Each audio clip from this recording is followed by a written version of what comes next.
So எல்லாருக்கும் வணக்கம். ஆம், காலை வணக்கம் அனைவருக்கும். ஸோ நம்ம வந்து அவங்க எல்லாருக்குமே தெரியும், நம்ம எம்எஸ் சுவாமிநாதன் ஆராய்ச்சி நிறுவனம் ப்ரொஃபஸர் மாசா சுவாமிநாதன் சார் அவர்களுடைய 100வது ஆண்டு விழாவை வந்து நம்ம கொண்டாடிட்டு அவருடைய பிறந்த நாளோட 100வது தினத்தை வந்து கொண்டாடிட்டு இருக்கிறோம். ஸோ அதுக்காக வந்து நம்ம இந்த கடந்த ஒரு வருட காலமா நிறைய ப்ரோக்ராம் வந்து நம்ம நம்ம நேஷனல் லெவல்ல, ரீஜனல் லெவல்ல, டிஸ்ட்ரிக்ட் லெவல்ல, ஈவன் வில்லேஜ் லெவல்ல அப்படிங்கிறது நிறைய நிகழ்வுகள் நடத்திட்டு இருக்கிறோம். ஸோ அதில் வந்து ஒரு முக்கியமான ஒரு நிகழ்வா நம்ம ப்ரொஃபஸர் சுவாமிநாதன் அவர்கள் வந்து கோஸ்டலுக்கும் ஃபிஷரிஸ்க்கும் அவங்க செஞ்ச பணிகளை நினைவு கூறும் வகையில், இல்லை அதுக்கு வந்து நமக்கு வந்து ஒரு சப்போர்ட் பண்ணக்கூடிய வகையில் வந்து ஆம், அந்த coastal resources and fisheries program MS Swaminathan foundation இருக்கக்கூடிய ப்ரோக்ராம் நிறைய நிகழ்வுகளை முன்னெடுத்து நடத்திட்டு வரோம். அதில் முதல் நிகழ்வாக வந்து நம்ம அந்த கோஸ்டல் கிளீனப் டே 100 பீச்சில் பண்ணோம்.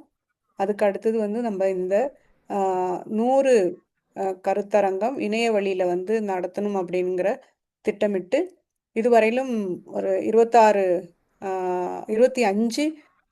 இணைய வழி கலந்துரையாடல் இருக்கிறதுலேயே அதிகமான நல்ல இந்த ஃபீல்டில் நல்ல எக்ஸ்பர்ட்டாக இருக்கக்கூடியவங்கள வச்சு நம்ம நடத்தியிருக்கிறோம். ஸோ இன்னைக்கு வந்து நமக்கு 26வது இந்த வெபினார் இணைய வழி கருத்தரங்கம் வந்து இன்னைக்கு நடக்க போகுது. ஸோ நீங்கள் எல்லாருமே பல இடங்கள்லேருந்து இப்போ கலந்துட்டு இருக்கீங்க. குறிப்பாக பார்த்தோம் அப்படின்னா ராமேஸ்வரம், பிச்சாவரம், கடலூர், பூம்புகார், இன்னும் நாகப்பட்டினம் நிறைய இடங்கள்ல இப்போ கலந்துருக்கீங்க, ஜாயின் பண்ணியிருக்கீங்க. ஸோ இன்னைக்கு வந்து மேடம் வந்து நடத்தக்கூடிய இந்த முக்கியமான ப்ரோக்ராம் வந்து உங்கள் எல்லாருக்குமே ரொம்ப நல்ல ஒரு விழிப்புணர்வு கொடுக்கக்கூடிய விதமாக வந்து இருக்கும். ஸோ இந்த நிகழ்வுக்கு வந்திருக்கக்கூடிய உங்கள் எல்லாரையும் வந்து வரவேற்கிறேன். இந்த நிகழ்வுக்கு கருத்தாளராக வந்திருக்கக்கூடிய நம்மளுடைய மேடம் டாக்டர் ரமா நாராயணன் அவர்களையும், அவங்க வந்து எங்களுடைய எம்எஸ் சுவாமிநாதன் ஆராய்ச்சி நிறுவனத்தில் இந்த ஊட்டச்சத்து அந்த பிரிவில் வந்து அவங்க தலைவராக இருக்கிறாங்க. ஸோ அவங்களையும் வந்து உங்கள் சார்பாக வரவேற்று சத்யஜோதி அவர்களை வந்து ஃபார்மலாக வந்து வெல்கம் அந்த மேடத்தை பற்றி இன்ட்ரடியூஸ் பண்ணி இந்த நிகழ்வை பற்றி அடுத்து நான் சொல்கிறதுக்காக சத்யஜோதி அழைக்கிறேன். சத்யஜோதி ப்ளீஸ் நீங்கள் எடுத்துகிட்டு போங்க.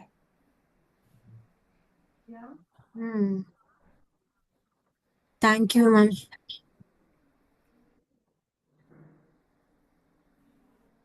அனைவருக்கும் காலை வணக்கம்.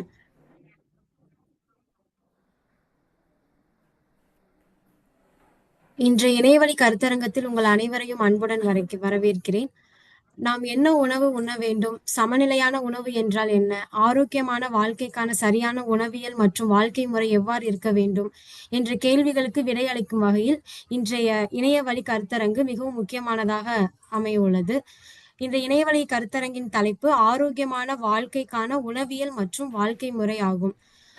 இந்த கருத்தரங்கத்தை நடத்துவதற்காக டாக்டர் ரமா நாராயணன் மேடம் அவங்க வந்திருக்காங்க. மேடம் பத்தி பார்த்தோம்னா, அவங்க வந்து ஊட்டச்சத்து துறையில முனைவர் பட்டம் பெற்றவர் மற்றும் சமூக ஊட்டச்சத்து துறையில் 40 ஆண்டுகளுக்கும் மேலான விரிவான அனுபவம் கொண்டவர். அரசு மற்றும் அது சார்ந்த நிறுவனங்களுடன் இணைந்து தாய்மை, குழந்தை பருவ ஊட்டச்சத்து, குடும்ப உணவு மற்றும் ஊட்டச்சத்து பாதுகாப்பு, சுகாதாரம் மற்றும் தூய்மை போன்ற முக்கிய துறைகளில் பல திட்டங்களை வடிவமைத்து செயல்படுத்தியுள்ளார். மேலும் 2014 முதல் 2018 வரை இந்திய ஊட்டச்சத்து சங்கத்தின் சென்னை கிளையின் ஒருங்கிணைப்பாளராகவும் பணியாற்றியுள்ளார்.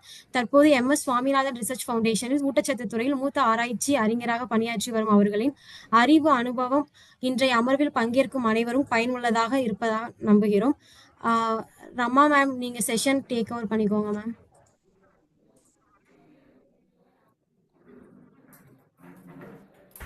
மேம்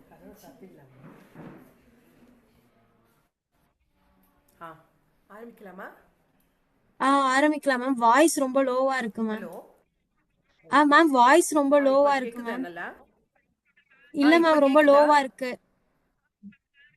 ரொம்ப லோவா தான் இருக்கா? இப்போ நம்ம கீழே போயிடலாமா? நான் ஃபுல் வால்யூம்ல தான் வச்சிருக்கேன். Okay ma'am. வாய்ஸ் ஆனா ரொம்ப இப்போ இன்னும் ரொம்ப லோவா லோவா தான் தான் மேம். இருக்குங்களா? அப்பனா கேளுங்க, நம்ம அங்க போயிடலாமா? அப்போ ஒரு ஒரு ஒரு நிமிஷம் இருங்க, நான் உங்க சொன்னா மேடம் அவங்க எங்க இருக்காங்க? அவங்க ஓகே. இவங்க ஸ்வப்னா வந்து கீழே இருக்காங்களா இந்த இதுல ரூம்ல கமிட்டி ஹால் என்ன? Swapna, where are you now? Are you in this committee room or in your place? No, she's not in her place. She's in the committee room. I'll go there. Yeah, then I'll go down. Okay, ma'am. Okay. Just wait for 1 minute. Yeah. I'll join you. Bye. Yes, yes, yes. She has there. I've sent her the posted her. Also.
Okay.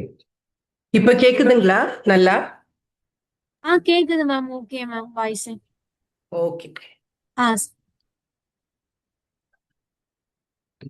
Okay, நன்றி. எல்லாருக்கும் என்னுடைய காலை வணக்கம். Camera on பண்ணிடுங்க. வணக்கம், எல்லோருக்கும் வணக்கம். கொஞ்சம் தாமதமானதுக்கு மன்னிக்கணும். ஒரு சில டெக்னிக்கலா சில பிரச்சனைகள் இருந்ததுனால அதை சரி பண்ணிட்டு உங்களை எல்லாரையும் சந்திக்கிறதுக்கு கொஞ்சம் தாமதம் ஆயிடுச்சு, மன்னிச்சுக்கோங்க. இன்னைக்கு நான் ஸ்வப்னா அவங்க என்னுடைய அந்த கலீக் உங்களோட வேலை செய்கிறவங்களோட நான் கலந்து ஆலோசனை செஞ்சதில் என்ன மாதிரி தலைப்பில் உங்களுக்கு உபயோகமாக இருக்கும் அப்படிங்கிறத நாங்கள் விவாதித்தோம். அதில் ஒரு சாதாரணமாக பொதுவாக ஒரு ஆரோக்கியமான வாழ்வு வாழணும்னாக்க நம்மளுடைய உணவு முறைகள்லாம் எப்படி இருக்கணும், நம்மளுடைய அன்றாட வாழ்க்கையில் உணவு முறைகள் எப்படி இருக்கணும் அப்படிங்கிறத பற்றி பேசினா அவங்களுக்கு ரொம்ப பயனுள்ளதாக இருக்கும் அப்படிங்கிற மாதிரி ஒரு கருத்து வந்தது. ஸோ அதனுடைய அடிப்படையில் தான் இன்னைக்கு நான் உங்களோட இந்த ஒரு கலந்துரையாடலாக தான் இதை பண்ணலான் இருக்கேன். ஏன்னா நானும் நிறைய உங்ககிட்ட தெரிஞ்சுக்க வேண்டியது இருக்கு. ரெண்டாவது, காலங்காலமா தொன்று தொட்டு மக்கள் மனிதர்கள் உணவு சமைச்சுக்கிட்டு சாப்பிட்டுட்டு தான் இருக்காங்க. அதனால பல வகையான புரிதல்கள் உணவை பத்தி எல்லாருக்குமே இருக்கு. அதுல சில விஷயங்கள் ரொம்ப நமக்கு ஏற்றுக்கொள்ளக்கூடியதாகவும் இருக்கும், விஞ்ஞான ரீதியாகவும் சரியானதா இருக்கும், சிலது நம்ம அனுபவ ரீதியாகவும் நம்ம கண்டுபிடிச்சிருக்கோம். அதனால அதையும் சேர்த்து பிளஸ் இப்போ இருக்கக்கூடிய தகவல்கள் பல மக்கள்கிட்ட அவங்க ஆய்வு நடத்தி இன்னைக்கு இருக்கிற காலகட்டத்தில் நம்மளுடைய உடல்நிலை எப்படி இருக்கு, மக்கள் என்னென்ன மாதிரி வியாதிகள் என்னென்ன மாதிரி கஷ்டங்கள் அவதிப்படுறாங்க, எதனால் அது வருது அப்படிங்கிற அடிப்படையில் உணவு முறைகள் எப்படி இருக்கணும் அப்படிங்கிறத பற்றி பேசலாம் அப்படின்னு ஒரு தீர்மானத்துக்கு வந்தோம்.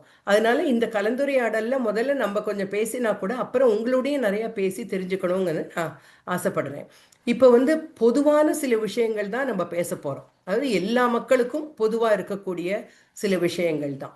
மற்றபடி ரொம்ப ஆழமா இதை பத்தி நம்ம யோசிக்கணும்னா ஒவ்வொருத்தருடைய தனிப்பட்ட முறையில அவங்க உயரம் என்ன, அவங்க எடை என்ன, அவங்க செய்யக்கூடிய அன்றாட பணிகள் என்ன, அது எல்லாத்தையும் தெரிஞ்சுதான் ஒருத்தங்களுக்கு ஒரு உணவு முறையில் அவங்க எப்படி எப்படி சாப்பிடலாம் அப்படிங்கிறத பற்றி சொல்ல முடியும். இப்போ நீங்கள் ஒரு டாக்டர் வீட்டுக்கே போகிறீங்கன்னா டாக்டர் என்ன பண்ணுறாரு, முதல்ல அவங்க ஹைட் எடுக்கிறாரு, வெயிட் எடுக்கிறாரு, அப்புறம் எல்லாத்தையும் டெஸ்ட் பண்ணி பார்க்குறாரு. அப்புறம் பார்த்துட்டு உங்களுக்கு இப்படியெல்லாம் இருக்குது, அதனால் நீங்கள் இதை சாப்பிடுங்க, இதை குறைங்க, அதை கொஞ்சம் கூட சாப்பிடுங்க அப்படிங்கிற ஒரு அறிவுரை வழங்கப்படும் இல்லையா? அது மாதிரி தனிப்பட்ட முறையில் தனிப்பட்ட முறையில் நம்ம ஒவ்வொருத்தருக்கும் பார்த்து நம்ம பண்ணுறதுங்கிறது வேற. ஆனால் பொதுவாக எல்லா மக்களுக்கும் யாராக இருந்தாலும் அவங்களால ஏற்றுக்கொள்ளக்கூடியது, உங்களுக்கு யாரா இருந்தாலும் ஏற்றுக்கொள்ளக்கூடியது அப்படிங்கிற சில விஷயங்கள் இருக்கு. அதை தான் நம்ம முதல்ல அதுதான் இன்னைக்கு நம்ம பார்க்க போறோம். அப்புறம் அதை பற்றி நம்ம விவாதிக்கலாம். இப்போ உணவுக்குள்ள போறதுக்கு முன்னால இப்போ உணவு என்ன சாப்பிடணும் என்ன பண்ணணுங்கிறத போறதுக்கு முன்னால நம்ம உடலை பத்தி, நம்ம உடல் எப்படி இயங்குது அதை பத்தி நம்ம முதல்ல ஒரு புரிதல் இருக்கணும். அது இருந்தால அப்புறம் எப்படி நம்ம டயட்டை என்ன மாதிரி சாப்பாடு எடுக்கணுங்கிற தெளிவு நமக்கு வரும். நம்ம நம்ம நம்ம நம்ம பாட்டுக்கு நம்ம காலையில எந்திரிக்கிறோம், போறோம், நம்ம வேலையை பார்க்குறோம், எதையோ சாப்பிட்றோம், அதை பத்தி ஒரு பொருட்டாவே நினைக்கிறது இல்லை. சாப்பாடுங்கிறது நம்ம அன்றாட பணிகள்ல ஒரு வேலையா நினைக்கிறோம். ஒரு பல்ல தேய்ச்சிட்டு பல்ல கழுவிட்டு குளிச்சுட்டு நம்ம வேலைகளை நம்ம துவங்கிடுறோம். நம்ம எதுவா இருந்தாலும் ஏதோ சமைக்கிறாங்க, சாப்பிட்டுட்டு ஓடிடுறோம், நம்ம பண்றோம். ஏதோ ஒரு வியாதி வரும்போதுதான் நம்ம அடாடா என்ன வந்துச்சு நம்ம உடம்புக்கு அப்படின்னு நம்ம யோசிக்க ஆரம்பிக்கிறோம். ஆனா சாதாரணமா நம்ம உடல் நம்மள அறியாம பல வேலைகள் செஞ்சுட்டு இருக்கு. உள்ளுக்குள்ள என்ன நடக்குதுன்னு நமக்கு தெரியல இல்லைங்களா? உள்ளுக்குள்ள அத்தனை நமக்கு உறுப்புகள் இருக்கு, உடல் உறுப்புகள் இருக்கு. குடல் இருக்கு, இருதயம் இருக்கு, கல்லீரல் இருக்கு, லங்ஸ் இருக்கு, அப்புறம் சிறுநீரகம் இருக்கு. அதையெல்லாம் அது வேலையை செஞ்சுக்கிட்டு இருக்கு. சோ அந்த செயல்பாடு பத்தி ஓரளவு தெரிஞ்சாதான் அப்புறம் தான் உணவுக்கு நம்ம வர முடியும். சோ நம்ம உடலை பத்தி நம்ம தெரிஞ்சுக்கணும்னா நம்ம நம்ம உடல் இந்த இயற்கையோட ஒன்றியது. அதனோட செயல்பாடு எல்லாமே நமக்கு ஆச்சரியமா கூட இருக்கலாம். அது காலையில சூரிய உதயம் சூரிய அஸ்தமனம் இதை ஒட்டி நம்ம உடல் செயல்படுது.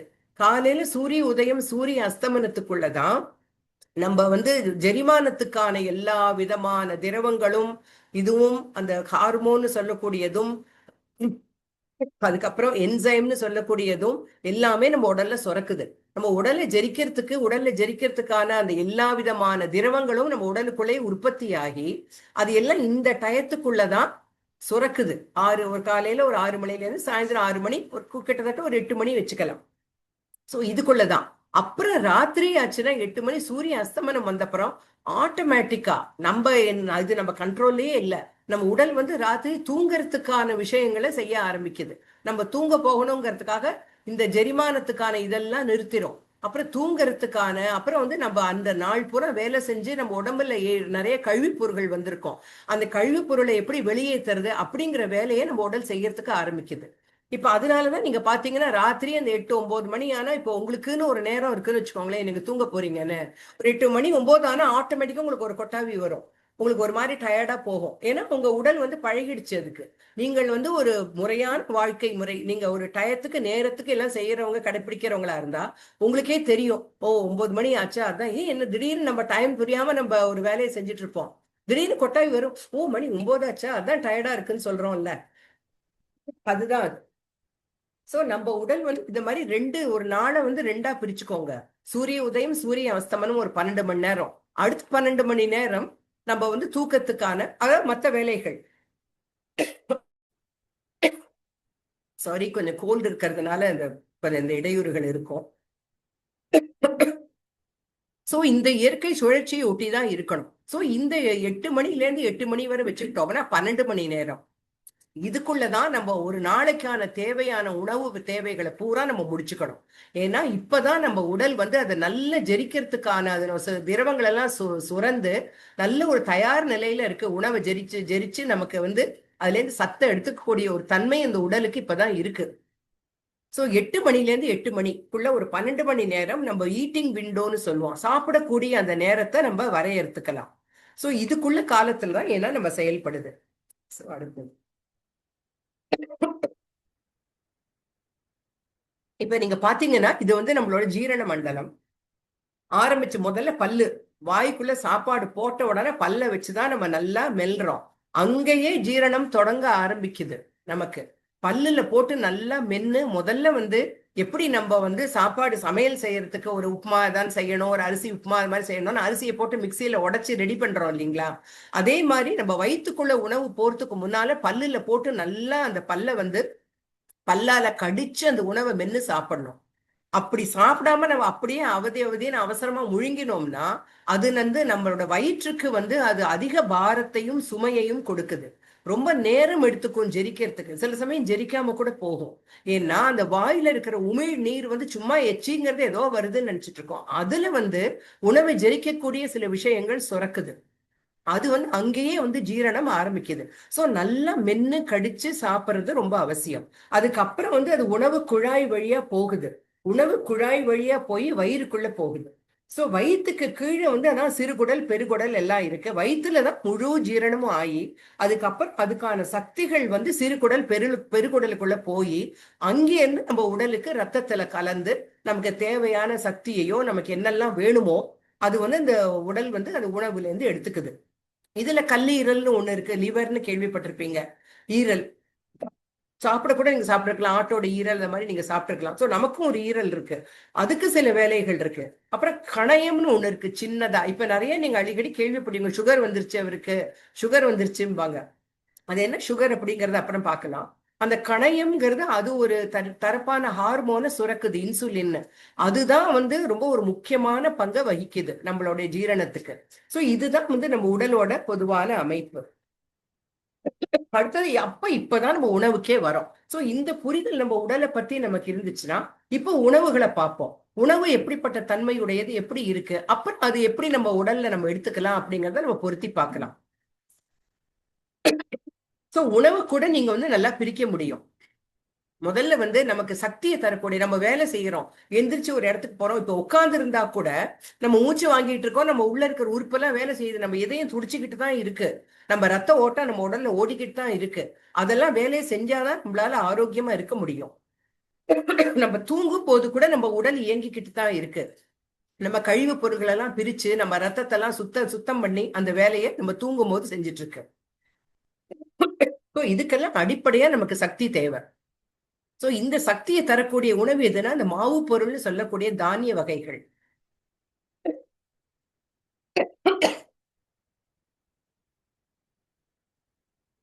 சோ தானிய வகைகளை நீங்க பாத்தீங்கன்னா அரிசி மாத்திரம் இல்ல, சிறுதானியங்கள், சிறுதானியங்கள், அரிசி, கோதுமை எல்லாமே தானிய வகைகள். இதுல இருந்து நம்ம உடல் நம்ம சக்தியை பெறுது. அடுத்தது கிழங்கு வகைகள், உருளைக்கிழங்கு, சக்கரவள்ளி கிழங்கு, இந்த கிழங்குல இருந்து நமக்கு சக்தி கிடைக்குது. அடுத்தது எண்ணெய், அதிகமான சக்தி எண்ணெயில இருந்து தான் கிடைக்குது. அதுக்கப்புறம் சர்க்கரை,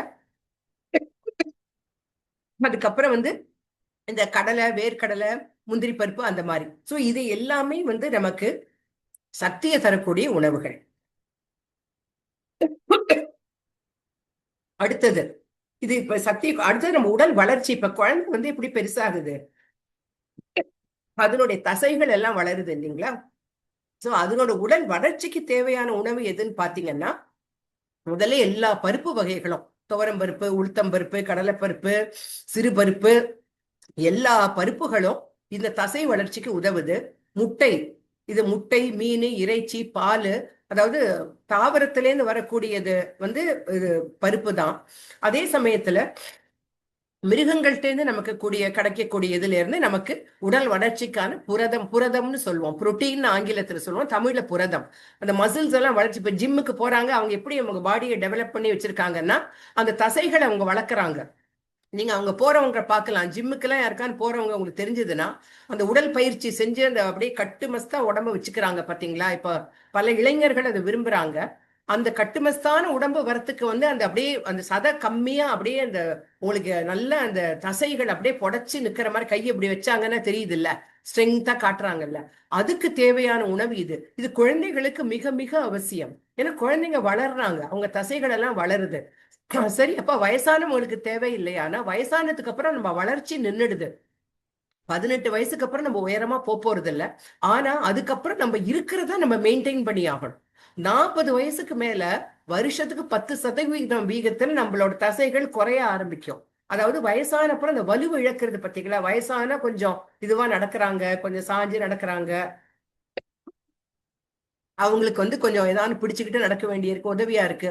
இதுக்கெல்லாம் மசில் அப்படிங்கிறது குறையறதுக்கான காரணம். அது குறையாம இருக்கணும்னா நமக்கு தேவையான அளவுக்கு அந்த புரதத்தை வயசான பிறமும் நம்ம எடுத்துக்கணும். நம்மள போல பெரியவங்களுக்கு 1 கிலோ எடைக்கு ஒரு ஒரு ஒரு கிராம் கம்மியா தான் புரதம் தேவைப்படுது. 0.8 அப்படிங்கிற அளவுல 800 மில்லிகிராம் அளவுக்கு தான் புரதம் தேவைப்படுது. அந்த அளவுக்கு இப்ப நீங்க ஒரு 60 வயசு, நீங்க 60 வயசுக்காரர், உங்களுக்கு 60 கிலோ எடை இருக்குன்னா 60 கிலோ எடைக்கு ஒரு 55 கிராம் புரதம் தேவைப்படும். இதெல்லாம் எந்த அளவு உணவுல வருதுங்கிறத நம்ம அப்புறம் பார்க்கலாம். அடுத்தது நோய் எதிர்ப்பு சக்தி. இப்ப இது உடம்பு ரொம்ப நம்ம அன்றாடம் நம்ம வேலையை செய்யறதுக்கு சக்திக்கு பார்த்துட்டோம். அப்புறம் நம்ம தசைகள் எல்லாம் வளர்றதுக்கு பார்த்தாச்சு. நோய் வியாதியிலேருந்து நம்மளை காப்பாற்றக்கூடிய உணவெல்லாம் எதுன்னு பாத்தீங்கன்னா காய்கறியும் பழ வகைகளும் தான். இதுலதான் அந்த விட்டமின், மினரல்னு சொல்லக்கூடிய எல்லா சத்தும் அடங்கி இருக்கு. இப்ப விட்டமின் எடுத்துக்கிட்டீங்கன்னா, உங்களுக்கு டாக்டர் கூட சொல்லுவாரு, மருந்து விட்டமின் மாத்திரை எழுதி தரேன், நீங்க சாப்பிடுங்க. கர்ப்பிணி பெண்களுக்கு இது அங்கன்வாடி மையத்துல கொடுப்பாங்க சத்து மாத்திரைன்னு. ஏன்னா அந்த நேரத்துல அதிகமா தேவைப்படுதுன்னு. சோ அந்த இதுதான் நம்ம நோயிலேருந்து நம்மள காக்கக்கூடியது. எல்லா விட்டமினும் மினரல்ஸும் நமக்கு இதுல இருந்து கிடைக்கிது. அதாவது தாவரத்துல இருந்து, அதாவது காய்கறிகள், பழங்கள். முக்கியமா காய்கறிகள்லயே பாத்தீங்கன்னா 3 வகைகள் இருக்கு. ஒண்ணு கீரை வகை இருக்கு. ஒவ்வொன்றும் ஒவ்வொரு விதமான விட்டமின். நீங்க விட்டமின் எடுத்துக்கிட்டீங்கன்னா அதுலயே ஒரு 10-11 வகைகள் இருக்கு. விட்டமின்ல விட்டமின் ஏ இருக்கு, பி இருக்கு, சி இருக்கு, டி, இந்த மாதிரி நிறைய இருக்கு. ஒவ்வொன்றுக்கும் ஒவ்வொரு வேலை இருக்கு உடம்புல. ஒரு விட்டமின் நம்ம கண்ணோட ஆரோக்கியத்தை பாதுகாக்குது. சில விட்டமின்லாம் நம்ம எலும்போட ஆரோக்கியத்தை பாதுகாக்குது. சில விட்டமின்கள் நம்ம காயம் ஏதாவது பட்டதுன்னா சீக்கிரம் அந்த காயம் ஆறுறதுக்கு நம்மளுக்கு பாதுகாக்குது. இந்த மாதிரி ஒன்றும் பல விட்டமின்கள் வேலை செய்யுது. எல்லாமே மொத்தமா காய்கறி, பழங்கள்ல இருந்து கிடைக்குது. இது எல்லாமே ஒரே காயில இருந்து கிடைச்சா ரொம்ப ஈஸி, நம்ம அதே சாப்பிட்டு போயிடலாம். ஆனா அப்படி இல்லை. இயற்கை எல்லாத்தையும் ஒவ்வொன்னையும் ஒவ்வொன்னத்துல வச்சிருக்கு. அதனாலதான் நம்ம எல்லாத்தையும் எவ்வளவுக்கு எவ்வளவு நம்ம வெரைட்டி நம்ம கொண்டு வர முடியுமோ அவ்வளவுக்கு கொண்டு வரணும். அந்தந்த சீசனுக்கு கிடைக்கக்கூடிய பழங்கள், இப்ப வாழைப்பழம் கிடைக்கும்னா வாழைப்பழம், மாம்பழம் கிடைக்குதா மாம்பழம், சீத்தாப்பழம் கிடைக்குதா, எது மலிவா கிடைக்குதோ அந்த சீசன்ல விதவிதமான பழங்களும் விதவிதமான காய்கறிகளும் நம்ம சேர்த்துக்கணும். கீரை இருக்கணும் அவசியமா. அதே மாதிரி கிழங்கு வகைகள், உருளைக்கிழங்கு தான் இருக்கிறதுலே சத்து கம்மியானது. சக்கரவள்ளி கிழங்கோ பீட்ரூட்டோ உங்களுக்கு நிறைய சத்து உள்ளது. கலர் கலரா விதவிதமா நம்ம சாப்பாடு இருக்கிற மட்டும் ஆரோக்கியம் நமக்கு அதிகமா இருக்கும். இதுதான் அடிப்படையா உணவை பத்தி, நம்ம உடலை பத்தி நம்ம தெரிஞ்சுக்க வேண்டியது. சரி, இப்ப சரி விகித சம உணவுனா என்ன? அதாவது நமக்கு வந்து இது இத்தனையும் தேவை, இது எல்லா உணவுலையும் பரவி இருக்கிற, ஒரு நாளைக்கு என்ன சாப்பிடணும், எவ்வளவு சாப்பிடணுங்கிற கேள்வி எல்லாருக்கும் வரும். நம்ம சாப்பிட்டுக்கிட்டு தான் இருக்கோம், நமக்கு தெரியும். ஆனா நம்ம அதிகமா நம்ம கவனம், பொதுவாவே மக்கள் அதிகமா கவனம் செலுத்துறது வந்து அவங்களுடைய டேஸ்ட்டுக்கு தான். இது வாய்க்கு ருசியா இருக்கா, இன்னைக்கு என்ன செய்யலாம், இன்னைக்கு ஒரு சண்டையா இருக்கே, இன்னைக்கு இது ரொம்ப பிடிக்கும் நம்ம பசங்களுக்கு, இதை செய்யலாம், இப்படிதான் நம்ம யோசிக்கிறோமே வழிய, இன்னைக்கு வந்து புரதத்துக்கான தேவை சரியா நம்ம சாப்பாட்டில் இருந்ததா, இன்னைக்கு என்ன காய்கறிகள் சேர்த்துக்கிட்டோமா, இன்னைக்கு ஏதாவது ஒரு பழம் சாப்பிட்டோமா, இன்னைக்கு ஏதாவது நம்ம வந்து எவ்வளவு சாப்பிட்டோம் என்ன அப்படிங்கிறது வந்து யோசிப்புங்கிறது கொஞ்சம் குறைவாக தான் இருக்கு. அதை கொஞ்சம் கவனத்தில் கொண்டு வச்சோம்னா நம்ம டேஸ்ட்டை தவிர நம்ம ஊட்டச்சத்து உள்ள உணவை நம்ம தினம் நிச்சயமா சாப்பிட முடியும். ஸோ இத்தனை வகைகள் இருக்கு, உணவு வகைகள், தானிய வகைகள் பார்த்தோம், பருப்பு வகைகள் பார்த்தோம், காய்கறிகள்ல 3 வகைகள் பார்த்தோம், கீரை வகைகள் பார்த்தோம், பச்சை காய்கறி பார்த்தோம், கிழங்கு வகை பார்த்தோம், பால், இறைச்சி, முட்டை, அதுக்கப்புறம் வந்து இந்த வேர்க்கடலை, அந்த மாதிரி நட்டு, முந்திரி பருப்பு, அது மாதிரி. இந்த மாதிரி நீங்க பாத்தீங்கன்னா ஒரு 7-8 உணவு வகைகள் இருக்கு, 10 கூட இருக்கு. அதுல நம்ம குறைஞ்சது ஒரு 4-5ஆவது டெய்லி நம்ம டயட்ல இருக்கணும். எப்படியும் அரிசி வந்துடும், சோறு வந்துடும் நமக்கு. இப்ப சாப்பாடு வந்துச்சுன்னா ஒரு ஒரு குழம்பு ஒன்று வச்சுக்கிட்டு ஒரு மீன் குழம்பு நீங்க வைக்கிறீங்கன்னு வச்சுக்கோங்களேன். அதான் மீன் இருக்கு, குழம்பு இருக்கு, போறோம்னு சாப்பிட்டீங்கன்னா அதுல எவ்வளவு கிடைக்குது உங்களுக்கு, எத்தனை உணவு இருக்கு அதுல? அரிசி ஒண்ணு கிடைக்குது, மீன் ஒண்ணு கிடைக்குது, 2 தானே கிடைக்குது. பாக்கி 3க்கு எங்க போறது, நம்ம சாப்பிட்றோமா நம்ம? அப்படிதான் நம்ம யோசிக்கணும். அதனால இன்னைக்கு நமக்கு பிடிச்ச மீன் குழம்பு இருக்கு, நிறைய மீன் சாப்பிட்டுட்டோம் போதும்னு நினைச்சீங்கன்னா, மீன்ல இருந்து கிடைக்கக்கூடிய சத்து, ஒரு புரதமோ ஏதோ கொஞ்சம், அதுலயும் சில ஊட்டச்சத்து இருக்கு. ஒமேகா 3ன்னு ஒண்ணு இருக்கு, நமக்கு நமக்கு உடலை நம்ம ஆரோக்கியம் பார்த்துக்கக்கூடிய இது இருக்கு. ஆனா மற்றபடி விட்டமின்கள், ஒரு விட்டமின் சியோ அதுவோ அதுல இருந்து கிடைக்காது. அதுக்கு கண்டிப்பா நீங்க மற்ற காய்கறியும் பழமும் சாப்பிட்டு தான் ஆகணும். ஸோ ஒரு நாளைக்கு கணக்கு இப்படி சிம்பிளா வச்சுக்கலாம். நமக்கு 5 விரல் இருக்கு. ஸோ 5 விதமான உணவு வகைகளை நம்ம டெய்லி சேர்த்துக்கிட்டோம்னா அதுவே நம்ம ஆரோக்கியத்துக்கான வழியை காமிக்கும். Next one please. சரி, இப்போ இந்த இந்த தட்டை பாருங்க, இதுல வந்து அரிசி இருக்கு, பருப்பு இருக்கு, கொஞ்சம் மறுபடியும் சாதம் வச்சிருக்காங்க, அப்புறம் இது என்னமோ வந்து சாம்பாரா இருக்கு. இதுல பாத்தீங்கன்னா நிறைய இருக்கிற மாதிரி இருக்கு. ஆனா இதுல 5 வகையான உணவு இருக்கானா இல்ல, காய காணும். இதுல வந்து இப்போ பரவாயில்ல, மோர் வச்சிருக்காங்க, பருப்பு வச்சிருக்காங்க, சாதம் வச்சிருக்காங்க. மற்றபடி சாதம் ஏதோ குழம்பா தெரியுது, காய்கறி ரொம்ப தெரியல, இது என்னன்னே தெரியல. ஸோ இது இந்த மாதிரி இருந்தா தட்டு நிறைய இருக்கிறது அர்த்தம் இல்லை. 5 வகையான உணவு இருக்கா, அவங்க வயிறு ரொம்புற மாதிரியே வெரைட்டியும் இருக்கா, 5 விதமான இது இருக்கா. நீங்க ஒரே வேளையில ஒரே நேரத்துல எல்லாத்தையும் சாப்பிடணும்னு இல்லை. இப்ப காலையில நீங்க வந்து ஒரு சாதம் சாப்பிட உட்காடுறீங்க, நீங்க ஒரு மதிய உணவு எடுத்துக்கிறீங்கன்னு வச்சுக்கோங்களேன். அப்பதான் நீங்க மதிய உணவு சாப்பிட்றீங்கன்னா, அப்ப சாதம் வச்சுக்கிறீங்க, ஒரு சாம்பார் வச்சுக்கிறீங்க, அதுல ஒரு மீன் இருக்குன்னு வச்சுக்கோங்க, மீன் குழம்பு இருக்குன்னா கண்டிப்பா ஒரு பொரியல் இருக்கணும், ஒரு பருப்பு இருக்கணும், பருப்பை போட்டு பிசைஞ்சுக்கணும், அப்புறம் ஒரு பொரியல் இருக்கணும். இல்ல அந்த குழம்புல நிறைய பருப்பு இருக்கு அப்படின்னு சொன்னீங்கன்னா அது பரவாயில்ல. ஆனா நீங்க ஒரு நாளைக்கு உங்களுக்கு ஒரு 25, ஒரு 60 கிராமாவது பருப்பு, 50 கிராமாவது பருப்பு சேரணும்னா ஒவ்வொரு வேளையும் அது இருக்கணும். அதனால நீங்க அந்த மாதிரி பார்த்துக்கிட்டு நம்ம செய்யணும். ஸோ எவ்வளவு நிறைய இருக்குங்கிறது பொறுத்தல, வெரைட்டி இருக்காங்கிறதையும் பொறுத்தது.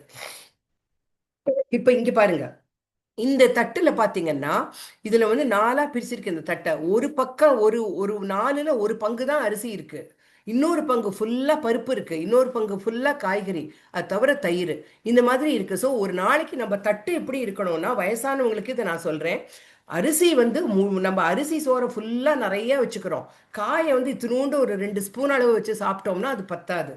ஸோ முக்கியமாக வந்து நம்ம சாப்பிட வேண்டியது, இப்போ ஒரு தட்டை எடுத்தீங்கன்னா 4ஆ பிரிச்சுக்கோங்க.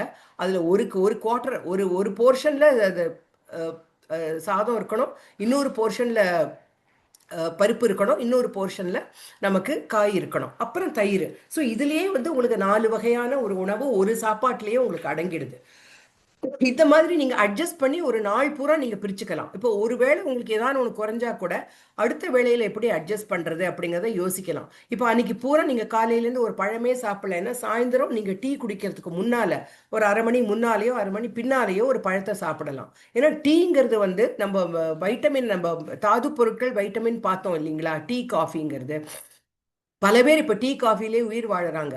அதில் உங்களுக்கு எந்த விதமான சத்தும் கிடையாது. அதில் பாலும் ரொம்ப கம்மியாக தான் ஊற்றுறோம், அதில் சர்க்கரை தான் நிறையா போடுறோம். மற்றபடி அதில் ஒரு சத்து வேறு எந்த விதமான சத்தும் இல்லை. அது நீங்கள் குடிக்கக்கூடாதுன்னு நான் சொல்லலை, ஆனால் அதை அளவோட லிமிட்டோடு வச்சுக்கோங்க அப்படின்னு சொல்கிறேன். எப்போ பார்த்தாலும் 1 ஹவருக்கு ஒரு தடவை வெளியே நான் வந்துட்டேன், டீ குடிச்சிட்டே நான் சமாளிச்சிருவேன் இன்னைக்குன்னு சொல்கிறது ரொம்ப ஆபத்தானது. பல வகையான வியாதிகளுக்கு அதுதான் வழிவகுக்கும். ஸோ உங்களுடைய உணவு காலையில் சாப்பிட்றது, மதியம் உணவு, நைட்டு உணவு, ஒரு 3 வேளை அந்த சாப்பாட்டுக்கு இடையில ஒரு 2 வேளை நீங்கள் டீ குடிச்சுக்கலாம். அதை ஒரு சைடில் ஒரு சுறுசுப்பை கொடுக்கறதுக்கோ இல்லை உங்களுக்கு பிடிச்சதுங்கிறதுக்கோ செய்யற செயல்பாடை வழிய அதவே முக்கிய உணவாக நீங்கள் வைக்க முடியாது. ஸோ இதுதான் முக்கியமான உணவாக இருக்கணும். இப்போ சரி எவ்வளவு சாப்பிடணும்னு பார்த்தீங்கன்னா, சாப்பாடு ரொம்ப அதிகமாக சாப்பிடணுன்னே சொல்லலை யாருமே. இப்போ தானிய வகைகள் சொன்னீங்கன்னா, இது எல்லாருடைய வாழ்க்கை முறையை பொறுத்து இருக்கு இந்த அளவெல்லாம். இது நான் இப்போ காட்டுற அளவு ஒரு தோராயமான அளவு. இப்போ எங்களை போல ரொம்ப அதிகமாக உடல் உழைப்பு இல்லாமல் ஒரு சேரில் ஒரு டெஸ்கில் உட்காந்து நாள் பூரா காலம் தள்ளுறவங்களுக்கு இது. ஆனால் கடுமையாக உடல் உழைக்கிறவங்க இருக்காங்க. இப்போ நீங்கள்லாம் மீனவர்கள்னு நான் கேள்விப்பட்டிருக்கேன். ஆனால் காலையில் 4 மணிக்கே இந்த பெண்கள் இந்த மீனெல்லாம் சுமந்துக்கிட்டு போய் விற்கிறத பார்த்துருக்கேன். நிறைய நடக்கிறவங்க இருக்காங்க. விவசாய கூலிகள் ரொம்ப கடுமையான பணி புரிவாங்க. ஸோ அவங்களுக்கெல்லாம் வேறு விதமாக வேறுபடும், இன்னும் அதிகமான தேவைகள் இருக்கும். ஆனால் சாதாரணமாக காலையில் எந்திரிச்சு ஒரு வீட்டு வேலைகளை செஞ்சுட்டு ஒரு வீட்டில் வெயிட்டோடு இருந்து கொஞ்சம் டிவி பார்த்துக்கிட்டு இல்லை எங்கேயாவது கொஞ்சம் வெளியில் ஒரு ஷாப்பிங் மாதிரி நடந்து போயிட்டு வந்துட்டு இருக்கக்கூடிய சாதாரண மக்களுக்கான இது ஒரு வரையறுதல் தான். இப்போ தானிய வகைன்னு பார்த்தீங்கன்னா, ஆண்களுக்கு 260 கிராம் தான் ரைஸ், இவ்வளோ சாப்பிட்டாலே போகிறோம், நம்ம உடலுக்கு அதுக்கு மேலே தேவையே இல்லை. பெண்களுக்கு 190 கிராம் அரிசி ஒரு நாளைக்கு. இதுலேயே நீங்கள் கொஞ்சம் பிரிச்சுக்கலாம். ஏன்னா தானியம்னா நீங்கள் அதுலேயும் உணவுடைய தரம் எப்படி இருக்குங்கிறது முக்கியம். இது அளவு, முதல்ல அளவை பார்ப்போம். அப்புறம் பருப்புங்கிறது ஆண்களுக்கு ஒரு 85 கிராம், அதாவது கிட்டத்தட்ட ஆண்கள் ஒரு 80 கிலோ 90 கிலோ இருப்பாங்கங்கிற கணக்கில், பெண்கள்னா ஒரு 50-60 கிலோவில் இருப்பாங்கன்னு சொல்லிட்டு அவங்களுக்கு இது இந்த மாதிரி கொடுத்துருக்கு. கீரை பாருங்கள் எவ்வளோ, ஒரு நாளைக்கு ஒரு 100 கிராம் தான் ஒரு ஆளுக்கு தேவைப்படுது. பச்சை காய்கறி 200 கிராம் தான். கிழங்கா இருந்தால் 100 கிராம். கிழங்கு தான் இருக்கிறதுலே கம்மி. கீரை வகையும் பச்சை காய்கறியும் சேர்த்து ஒரு 300 கிராம், எல்லாருமா சேர்த்து ஒரு 500 கிராம் கூட வராது காய்கறிகள். அடுத்தது அப்புறம் ஒரு பழம் ஒரு 100 கிராம். அப்புறம் இந்த வேர்க்கடலை அந்த மாதிரி நீங்கள் முந்திரி பருப்பு உங்களுக்கு முடியும்னா உங்களால் வாங்க முடியும். இல்லாட்டி வேர்க்கடலை இருக்கிறதுலே சிம்பிள் சீப்பு பெஸ்ட்டு, அது ஒரு 40 கிராம் 30 கிராம் அளவில் தான் தேவை. பால் ஒரு 300 கிராம். பால் தான் ஒரு பெரிய டம்ளர் அளவில் பால் குடிக்கிறது ரொம்ப நல்லது. எண்ணெய் பாருங்கள், எண்ணெயோட தேவையே 30 கிராம் 25 கிராம் தான் ஒரு நாளைக்குனா, ஒரு டீஸ்பூன் ஒரு டேபிள் ஸ்பூன் அளவு தான் எண்ணெயே தேவை. அதுக்கு மேலே எண்ணெயே வேண்டாம். அதிகமாக எண்ணெய் எடுக்கும்பொழுது அது ஆபத்தாக முடியுது. இன்னைக்கு இருதய நோய் அதெல்லாம் ரொம்ப வரத்துக்கு அதிகமான காரணம் கொழுப்பு சத்து ரொம்ப அதிகமாக சேர்றதுனால, உடல் பருமனும் அதிகமாக ஆறுறதுனால. ஸோ இதுதான் இது எதுக்கு காட்டுறேன்னா, ஒரு உதாரணத்துக்கு நம்ம சாப்பாடுல நிறைய சாப்பிடணும் அப்படின்னு நம்ம நினச்சிக்கிறோம், அப்படி இல்லை. அதே சமயத்தில் இந்த சாப்பாட்டோட அளவுகளை பார்த்தீங்கன்னா, முன்னாலே போங்களேன். இப்போ தானியம் எடுத்துக்கோங்க, 260 கிராம் தான் அரிசி, 190 கிராம் பெண்களாக இருந்தால் அரிசி. ஆனால் கீரை, அந்த பருப்பு, இந்த பச்சை காய்கறி கிழங்கெல்லாம் சேர்த்தா அதுவே உங்களுக்கு 400 கிராம் வருது பார்த்தீங்களா? ஸோ அப்புறம் மேலே அடுத்தது போங்க. இப்போ பழத்தை பார்த்தீங்கன்னா 100 கிராம். ஸோ காய்கறி பழ வகைகள் 500 கிராம் போல் ஆறுது. அரிசியோ பருப்பு தானியம் எல்லாம் உங்களுக்கு 190 கிராம் 200 கிராம்குள்ளே முடியுது. ஸோ அதிகமாக நம்ம டயட்டில் இருக்க வேண்டியது பழமும் காய்கறி வகைகளும் தான். இது நீங்கள் ஒரு வேளை சாப்பிட உட்காரும் போது நீங்கள் 500 கிராம், அதுக்குன்னு நீங்கள் 500 கிராம் பொரியல் செஞ்சு வச்சுட்டு 100 கிராம் சாப்பிடணும்னு சொல்ல வரல. சாப்பிடும்போது சாதம் அதிகமாக இருக்கும், நீங்கள் அதை பிரித்து சாப்பிடணும். அதை ஒரு நாளைக்கு 3ஆக பிரிச்சுட்டு, இப்போ பழத்தை நம்ம தனியாக தான் சாப்பிடுவோம், பழத்தை நம்ம சாப்பாடோடு சாப்பிட்றதில்ல. ஒரு வாழைப்பழம் சாப்பிட்டாலே 100 கிராம். ஒரு பெரிய வாழைப்பழம் எடுத்துக்கிட்டிங்கன்னா, ஒரு ஏலக்கி பழமாக இருந்தால் 2 பழம் இருக்கும். ஒரு மீடியம் சைஸ் மலைப்பழமோ அதுவோ சாப்பிட்டீங்கன்னா 100 கிராம் தான். ஆரஞ்சு ஒரு 2 ஆரஞ்சு சாப்பிட்டா 100 கிராம் உங்களுக்கு வந்துடும். ஸோ தேவையானது. அப்போ காலையில் நீங்கள் உணவு எடுக்கும் பொழுது இப்போ 2-3 இட்லி வச்சு சாப்பிட்றீங்கன்னா, அந்த இட்லிக்கு தேவையான ஒரு சட்னி இருக்கும், அதுக்கு தேவையான ஏதோ சாம்பார் ஏதோ ஒன்று வச்சுக்கிறீங்க, ஏதோ ஒன்று செய்கிறீங்க அப்படின்னு சொன்னீங்கன்னா, அப்போ அந்த இட்லியில் அதிகமாக உங்களுக்கு அரிசியும் கொஞ்சம் துவரம்பருப்பு கொஞ்சம் உளுத்தம்பருப்பும் தான் சேர்ந்தது தானே இட்லி உங்களுக்கு. அப்போ நீங்கள் அந்த நேரத்தில் புரதத்துக்கு என்ன செய்வீங்க, அந்த சட்னிக்கு ஒரு வேர்க்கடலை சட்னியோ ஏதோ செஞ்சு வச்சாக்க அது ரொம்ப பயனுள்ளதாக இருக்கும். இல்லை தேங்காய் சட்னி கூட நீங்கள் செஞ்சு வச்சுக்கலாம். அப்போ அந்த இடத்துல காய்கறி இல்லை. இதை நீங்கள் மதிய உணவில் பேலன்ஸ் பண்ணணும். ஸோ மதிய உணவில் ஒவ்வொருத்தரும் ஒவ்வொரு வீட்டில் நீங்கள் சமைக்கிற அளவு, இப்போ ஒருத்தருக்கு ஒரு 200 கிராம் காய்கறி, ஒரு கத்திரிக்காயோ ஒரு பொரியலோ செஞ்சால் நீங்கள் 5 பேர் இருக்கீங்கன்னா ஒரு கிலோ நீங்கள் சமைக்க வேண்டியிருக்கும் ஒரு நாளைக்கு. அந்த 1 கிலோவை நீங்கள் பிரித்து எல்லாரும் சாப்பிட்ற மாதிரி நீங்கள் வச்சுக்கணும். ஸோ இதுதான் ஒரு அன்றாட. அதே மாதிரி இரவு உணவு மறுபடியும் நீங்கள் டிஃபன் எடுக்கிறீங்க அப்படின்னு அப்புறம் இரவு உணவுக்கு முன்னால் வந்து நீங்கள் டீ குடிக்கிறதுக்கு முன்னால் 1/2 மணி முன்னாலேயோ 1/2 மணி பின்னாலேயோ ஒரு பழம் எடுத்துக்கலாம். இப்போ ஏன் வந்து நம்ம டீயோடு சாப்பிடக்கூடாது பழங்கள்னு சொல்கிறோன்னா, இப்போ டீங்கிறது வந்து சில விதமான வைட்டமின்கள் நம்ம உணவுலேருந்து எடுக்கிறதுக்கு ஒரு தடையாக இருக்கும். டீ அது முக்கியமாக இரும்பு சத்து, முக்கியமான வந்து தாவர இது அந்த மினரல்னு சொல்லக்கூடிய தாது பொருள்ல வந்து இரும்பு சத்து ரொம்ப முக்கியம் நம்ம உடம்புக்கு. நம்ம ரத்தமே இரும்பால ஆனது, இரும்பு சத்தை வச்சுதான் நம்ம ரத்தமே உருவாகுது. அந்த ரத்தத்துக்கு தேவையான இரும்பு சத்தை உடம்பு எடுத்துக்கணும்னா டீ வந்து அதை தடுக்கும். அதனால டீயோட சேர்த்து எதுவுமே சாப்பிடாதீங்க. டீ குடிச்ச பிறகு 1/2 மணிக்கு முன்னாலேயோ 1/2 மணிக்கு பின்னாலேயோ தான். அதே மாதிரி காஃபி நீங்க வந்து எதை வேணாலும் எடுத்துக்கலாம். நீங்க சாப்பிடக்கூடாதுன்னு சொல்ல வரல, பட் இதை நீங்க வந்து கவனத்தில் கொள்ளணும்னு சொல்ல வரேன் நான். ஸோ நம்ம வாழ்க்கை சக்கரம்னு இன்னைக்கு பார்த்தீங்கன்னா, முதல்ல சின்ன குழந்தைய ஒரு தாய் இருக்காங்க, அந்த அம்மா கருவடைந்து இருக்காங்க, குழந்தை பிறக்குது. அந்த குழந்தை பிறந்து முதல் 6 மாதம் தாய்ப்பால் தான். தாய்ப்பால் ஒன்று தான் அந்த குழந்தை குடிக்கணும், வேற எதுவுமே வேண்டாம். அந்த தாய்ப்பாலுக்கு அப்புறம் அடுத்த 6 மாதம் நீங்கள் பார்த்தீங்கன்னா, அந்த முதல் 6 மாதம் தாய்ப்பாலுக்கு அப்புறம் அந்த 7ஆம் மாதத்துலேருந்து ஸோ 7ஆம் மாதத்துலேருந்து ஒரு 2 வயசு வரைக்கும் அந்த குழந்தைக்கு வந்து கொஞ்சம் கொஞ்சமாக மற்ற உணவுகளை நம்ம கொடுக்க ஆரம்பிக்கிறோம். தாய்ப்பாலோட கூட சேர்த்து நம்ம கொடுக்க ஆரம்பிக்கிறோம். 2 வயசு வரைக்கும் தாய்ப்பாலும் கொடுத்து மற்ற உணவுகள்லாம் கொடுத்து ஒரு வயசு வரத்துக்குள்ள அந்த குழந்தைக்கு நம்ம வீட்டில் சாப்பிட்ற எல்லா உணவையும் நம்ம கொடுக்க ஆரம்பிக்கணும். கொஞ்சம் வித்தியாசமாக கொடுப்போம். கொஞ்சம் முதல்ல கூழாக கொடுப்போம். அதுக்கப்புறம் வந்து கொஞ்சம் திட உணவாக கொடுப்போம். கொஞ்சம் கொஞ்சமாக சேர்த்து 1 வயசு 1.5 வயசுல நம்மள மாதிரி இந்த குழந்தை சாப்பிட ஆரம்பிக்கும். ஸோ 3 வயசு வரைக்கும் ஒரு தேவை. அதுக்கப்புறம் பள்ளி பருவம், அப்புறம் பள்ளிக்கு போகும்போது தேவைகள் கொஞ்சம் அதிகமாகுது. அதுக்கப்புறம் விடலை பருவம், பெண்களாக இருந்தால் வயசுக்கு வருவாங்க, ஆண்களுக்கு அந்த மீசை முளைக்கும் பருவம். அந்த நேரத்தில் நமக்கு வந்து அதிகமான அளவு சத்து எல்லாம் தேவைப்படுது. அப்புறம் நம்ம பெரியவங்களாக ஆனப்புறம் பெண்களாக இருந்தால் அந்த மாத விலக்கு ஒரு 40-45 வயசுலேருந்து அவங்களுக்கு ஆரம்பிச்சிடும். மாத விலக்குக்கான அறிகுறிகள் இல்லாட்டி கூட அதுக்கான தயார் நிலையை நம்ம உடல் அடையுது. அப்போ அந்த நேரத்தில் தான் பெண்களுக்கு வந்து ரொம்ப பாதுகாப்பு, நோயிலேருந்து தடுக்கக்கூடிய இந்த காய்கறிகளும் பழ வகைகளும் ரொம்ப ரொம்ப அவசியம். ஏன்னா அவங்களுடைய எலும்பு, எஸ்பெஷலி பால், முட்டை, இறைச்சி, இது பெண்களுக்கு ரொம்ப அவசியம் 45-50 வயசுல.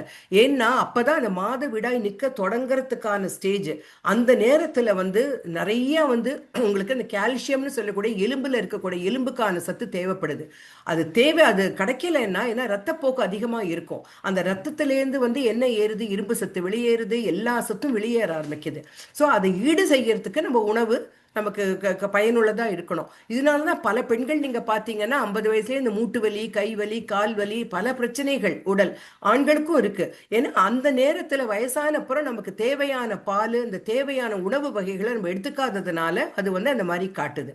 ஸோ இதுதான் நம்ம வாழ்க்கை சக்கரத்துல நம்ம பார்க்க வேண்டியது. இதெல்லாம் வந்து பொதுவான விஷயங்கள் உணவை பொறுத்த வரையில. இப்போ வந்து சில விஷயங்களை பத்தி நான் சொல்ல விரும்புறேன். இப்போ சுகர் அப்படின்னு சொல்றோம். ஏன் இந்த சுகர் வருதுன்னா, இப்போ நீங்க பாத்தீங்கன்னா நம்ம சக்தி தரும் உணவுகள்னு பார்த்தோம் இல்லைங்களா? அந்த இது மட்டும் காட்டுங்க. அரிசி முதல்ல first slide. No first one சக்தி தரும் உணவுகள்னு போட்டிருக்கேன். இதுதான். ஆமா. இப்ப இதுல பாத்தீங்கன்னா இதெல்லாம் நமக்கு சக்தி. இது எப்படி இதுல இருந்து சக்தி வருது? நம்ம உடம்பு இதெல்லாம் வச்சுக்கிட்டு என்ன பண்ணுதுன்னா, ஜீரணமாகி இந்த மாவு பொருள் எல்லாம் இதுல இருந்து குளுக்கோஸ் நம்ம உடல்ல வெளியேறுது. அந்த குளுக்கோஸ் தான் நமக்கு சக்தியை கொடுக்குது. அதை தான் சுகருங்கிறாங்க. குளுக்கோஸ் ஒரு சர்க்கரை தானே, ஒரு விதமான சர்க்கரை தானே. நீங்க பார்த்துருப்பீங்க, இந்த குளுக்கோஸ்னு தனியாவே கிடைக்கும். அதை வந்து இந்த விளையாட்டு போட்டியெல்லாம் நடத்தும் போது எல்லாம் இந்த பசங்க ஓடிட்டு எல்லாம் வரும்போது என்ன பண்ணாங்க, இந்த குளுக்கோஸ் எடுத்து கலக்கி தண்ணியில் குடிச்சிட்டு இருப்பாங்க. தண்ணியில் கலக்கி இந்த பசங்களை குடிக்க சொல்லுவாங்க, தெம்பு வரும். குளுக்கோஸ் சாப்பிட்டா உடனே எனர்ஜி வரும். இதுதான் நம்ம உடல் தயாரிக்குது. நம்ம உடம்பே சர்க்கரையை தயாரிக்குது. நமக்கு வெளியிலேருந்து சர்க்கரை வேணுங்கிற அவசியமே கிடையாது. ஆக்சுவலி நீங்க பார்க்க போனா நமக்கு தேவை நம்ம உடலோட சக்தி வந்து எதுல இயங்குதுன்னா குளுக்கோஸ்ல தான் இயங்குது. அந்த குளுக்கோஸை இந்த மாவு பொருள், இந்த பொருள்கள்லேருந்து நம்ம உடல் தயாரிக்குது.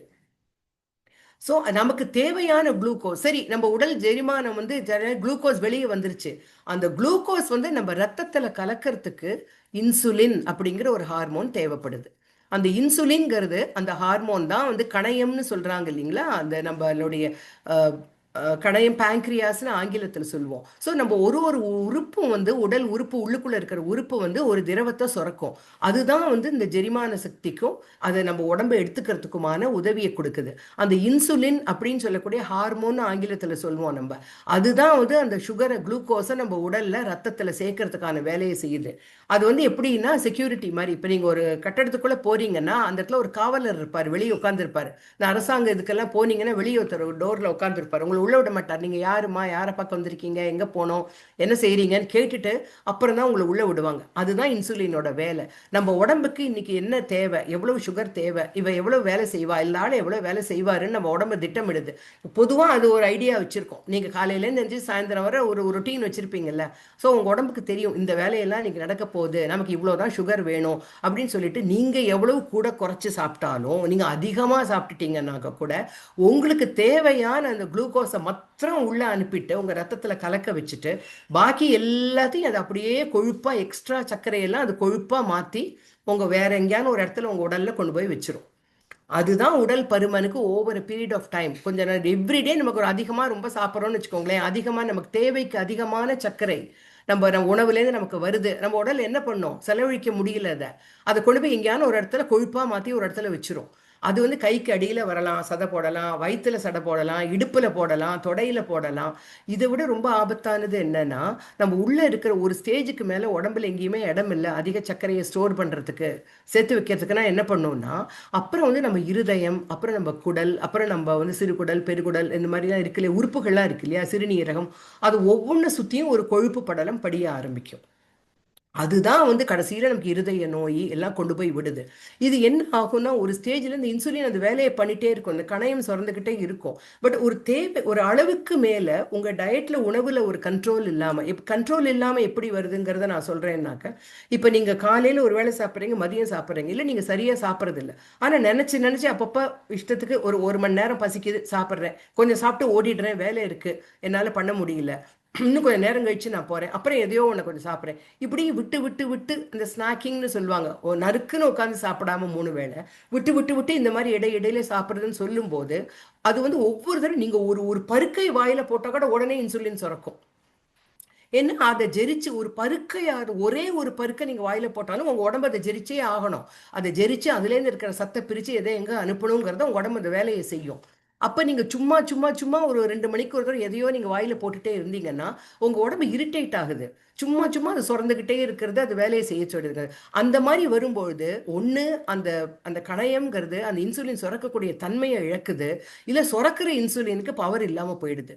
அந்த நேரத்தில் அந்த உடம்புல உற்பத்தி ஆகிற அந்த குளுக்கோஸ், அந்த உணவுலேருந்து வெளிப்படுற குளுக்கோஸை உடம்பு ஏற்றுக்க முடியாமல் அப்படியே ரத்தத்தில் சுற்றிக்கிட்டு இருக்கும். அதுதான் வந்து சுகர்னு சொல்லக்கூடிய ஒரு கண்டிஷன். சுகர் வந்துருச்சு அப்படின்னு சொன்னா, அந்த சுகர், அந்த குளுக்கோஸை ஜெரிக்கக்கூடிய அந்த சுரக்கிற இன்சுலின் சரியா உங்க உடம்புல வேலை செய்யலைன்னு அர்த்தம். அதனாலதான் அந்த இன்சுலினுக்கு மாத்திரை டேப்லெட் கொடுக்குறாங்க, வெளியே இருந்து அந்த இன்சுலினை உங்களுக்கு கொடுக்குறாங்க.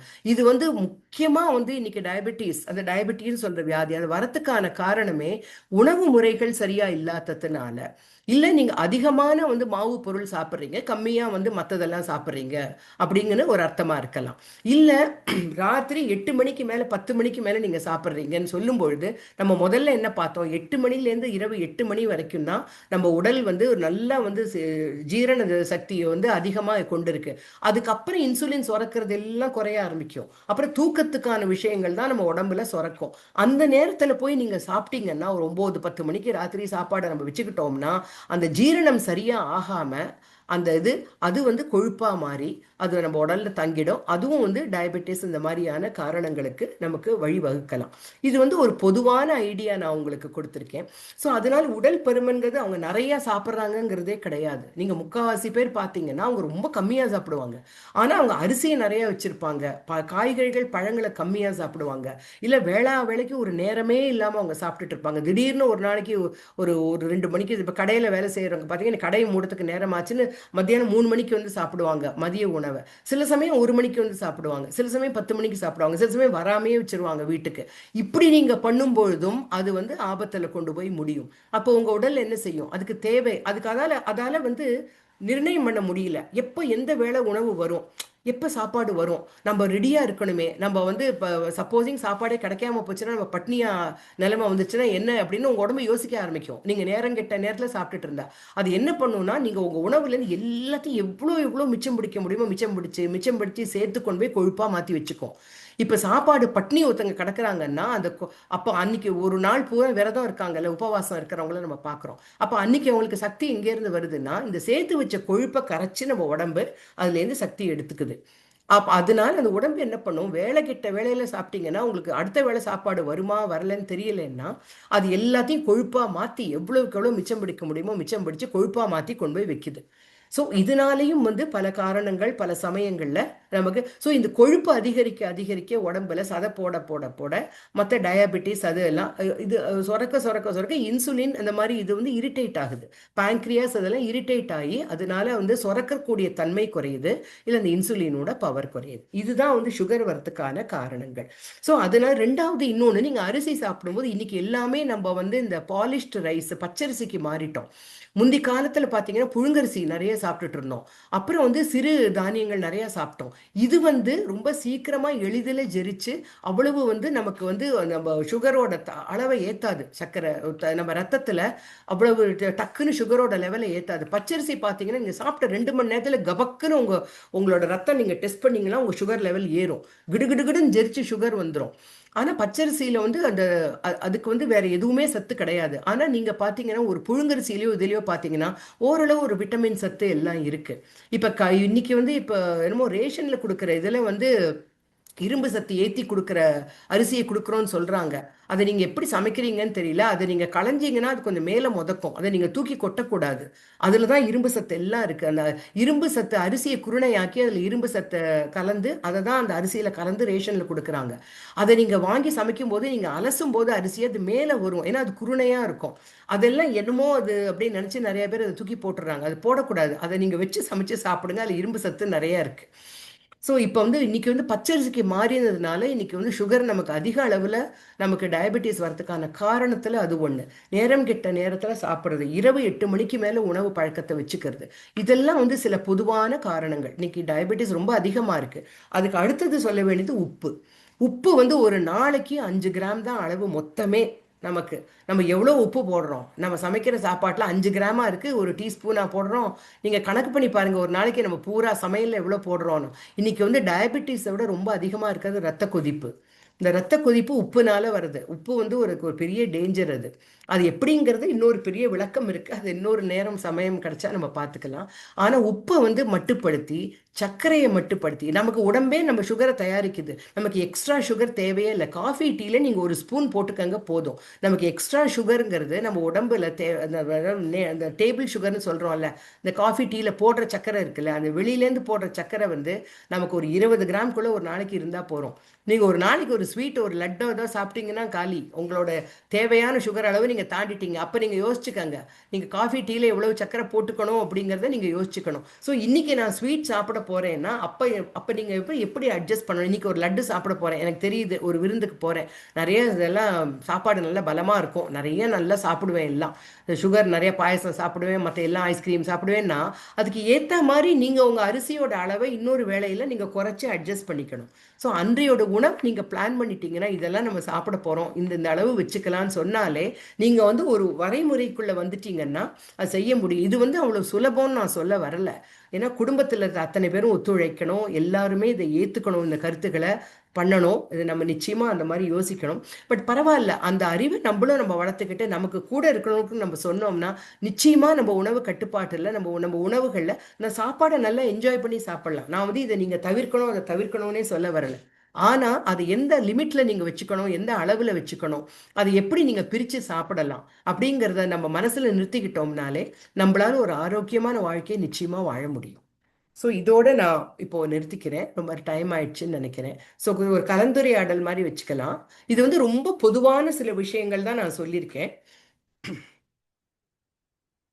ஸோ நம்ம முக்கியமா பார்க்க வேண்டியது என்ன, அதாவது ஒரு காலையில 8 மணிலேருந்து 8 மணிக்குள்ள நீங்க வந்து உங்க சாப்பாட்டு விஷயங்களை முடிச்சுக்கிற மாதிரி பார்க்கணும். அப்படி இல்லையா 9 மணி வரைக்கும் போறதா போகட்டும்.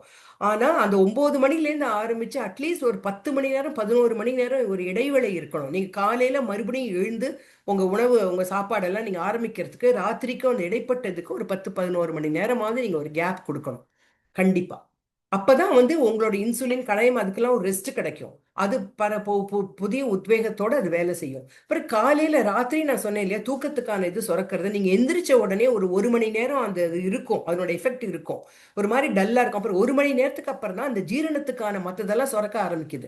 ஸோ காலையில எந்திரிச்சதும் பல்ல குடிச்சதும் காஃபியை குடிக்காம ஒரு அரை மணி நேரம் 3/4 மணி நேரம் பொறுத்து நீங்க காஃபியோ டீயோ குடிச்சீங்கன்னா அது ரொம்ப நல்லது. எழுந்த உடனே காலையில பல்ல விளக்கிட்டு ஒரு டம்ளர் தண்ணி குடிங்க. அது சுடு தண்ணியா இருந்தா ரொம்ப நல்லது. அது குடிச்சிட்டு அதுக்கப்புறம் ஒரு அரை மணி 3/4 மணிக்கு அப்புறம் காஃபி டீயை குடிச்சிட்டு நீங்க அப்புறம் உங்க வேலையை துவங்கினீங்கன்னா அது சிறப்பா இருக்கும். அதே மாதிரி ராரி 8-9 மணிக்குள்ள சாப்பாடை முடிச்சுக்க பாருங்க. இது ரொம்ப முக்கியமா நீங்க பார்க்க வேண்டியது. அதுக்கப்புறம் 5 வகையான உணவு வகைகள் இருக்கா அதை நீங்க பார்த்துக்கோங்க. அதுக்கப்புறம் எது எது எந்தெந்த அளவுல இருக்கணும். நம்ம அதிகமா பழங்களும் காய்கறிகளையும் சேர்த்துக்கணும்னு சொல்லியிருக்கோம். தானியம் அப்படி தானிய வகைகள் இப்ப பார்த்தோம், ஒரு 250 கிராம்ல இருந்து ஒரு 200-250 கிராம் வரைக்கும் நம்ம அரிசி ஒவ்வொருத்தரும் நம்ம சாப்பிட்டா போறோம். ஸோ இந்த அளவுல நம்ம பார்த்துக்கிட்டோம்னா நம்ம ஓரளவு ஆரோக்கியமான வாழ்க்கை நம்ம வாழ முடியும்.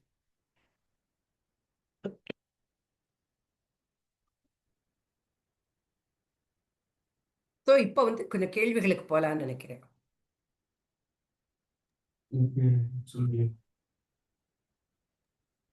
Thank you so much, ma'am, for your wonderful presentation. Participants, உங்களுக்கான கேள்விகள் இருந்தா நீங்க இப்போ கேட்கலாம். சாரி, கொஞ்சம் கோல்டு இருந்ததுனால. Participants, madam good afternoon madam. Good afternoon madam கன்னியாகுமரியிலிருந்து பேசுறேன்.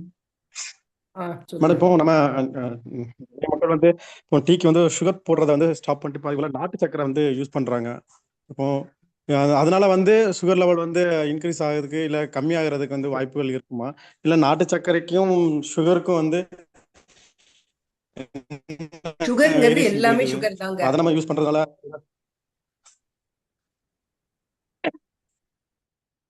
உங்க கேள்வி புரிஞ்சுக்கிட்டேன். சுகர் வந்து எல்லாமே சுகர் தான். அது வெள்ளை சர்க்கரையா இருந்தாலும் சரி, நாட்டு சர்க்கரையா இருந்தாலும் சரி, பனங்கல் கண்டா இருந்தாலும் சரி, எதுவா இருந்தாலும் சரி, சர்க்கரைன்னு வந்து எல்லாம் குளுக்கோஸா தான் மாறும். ஸோ மொத்த சுகரே உங்களுக்கு 20 கிராம் 25 கிராம்னா நீங்க பார்த்துக்கங்க.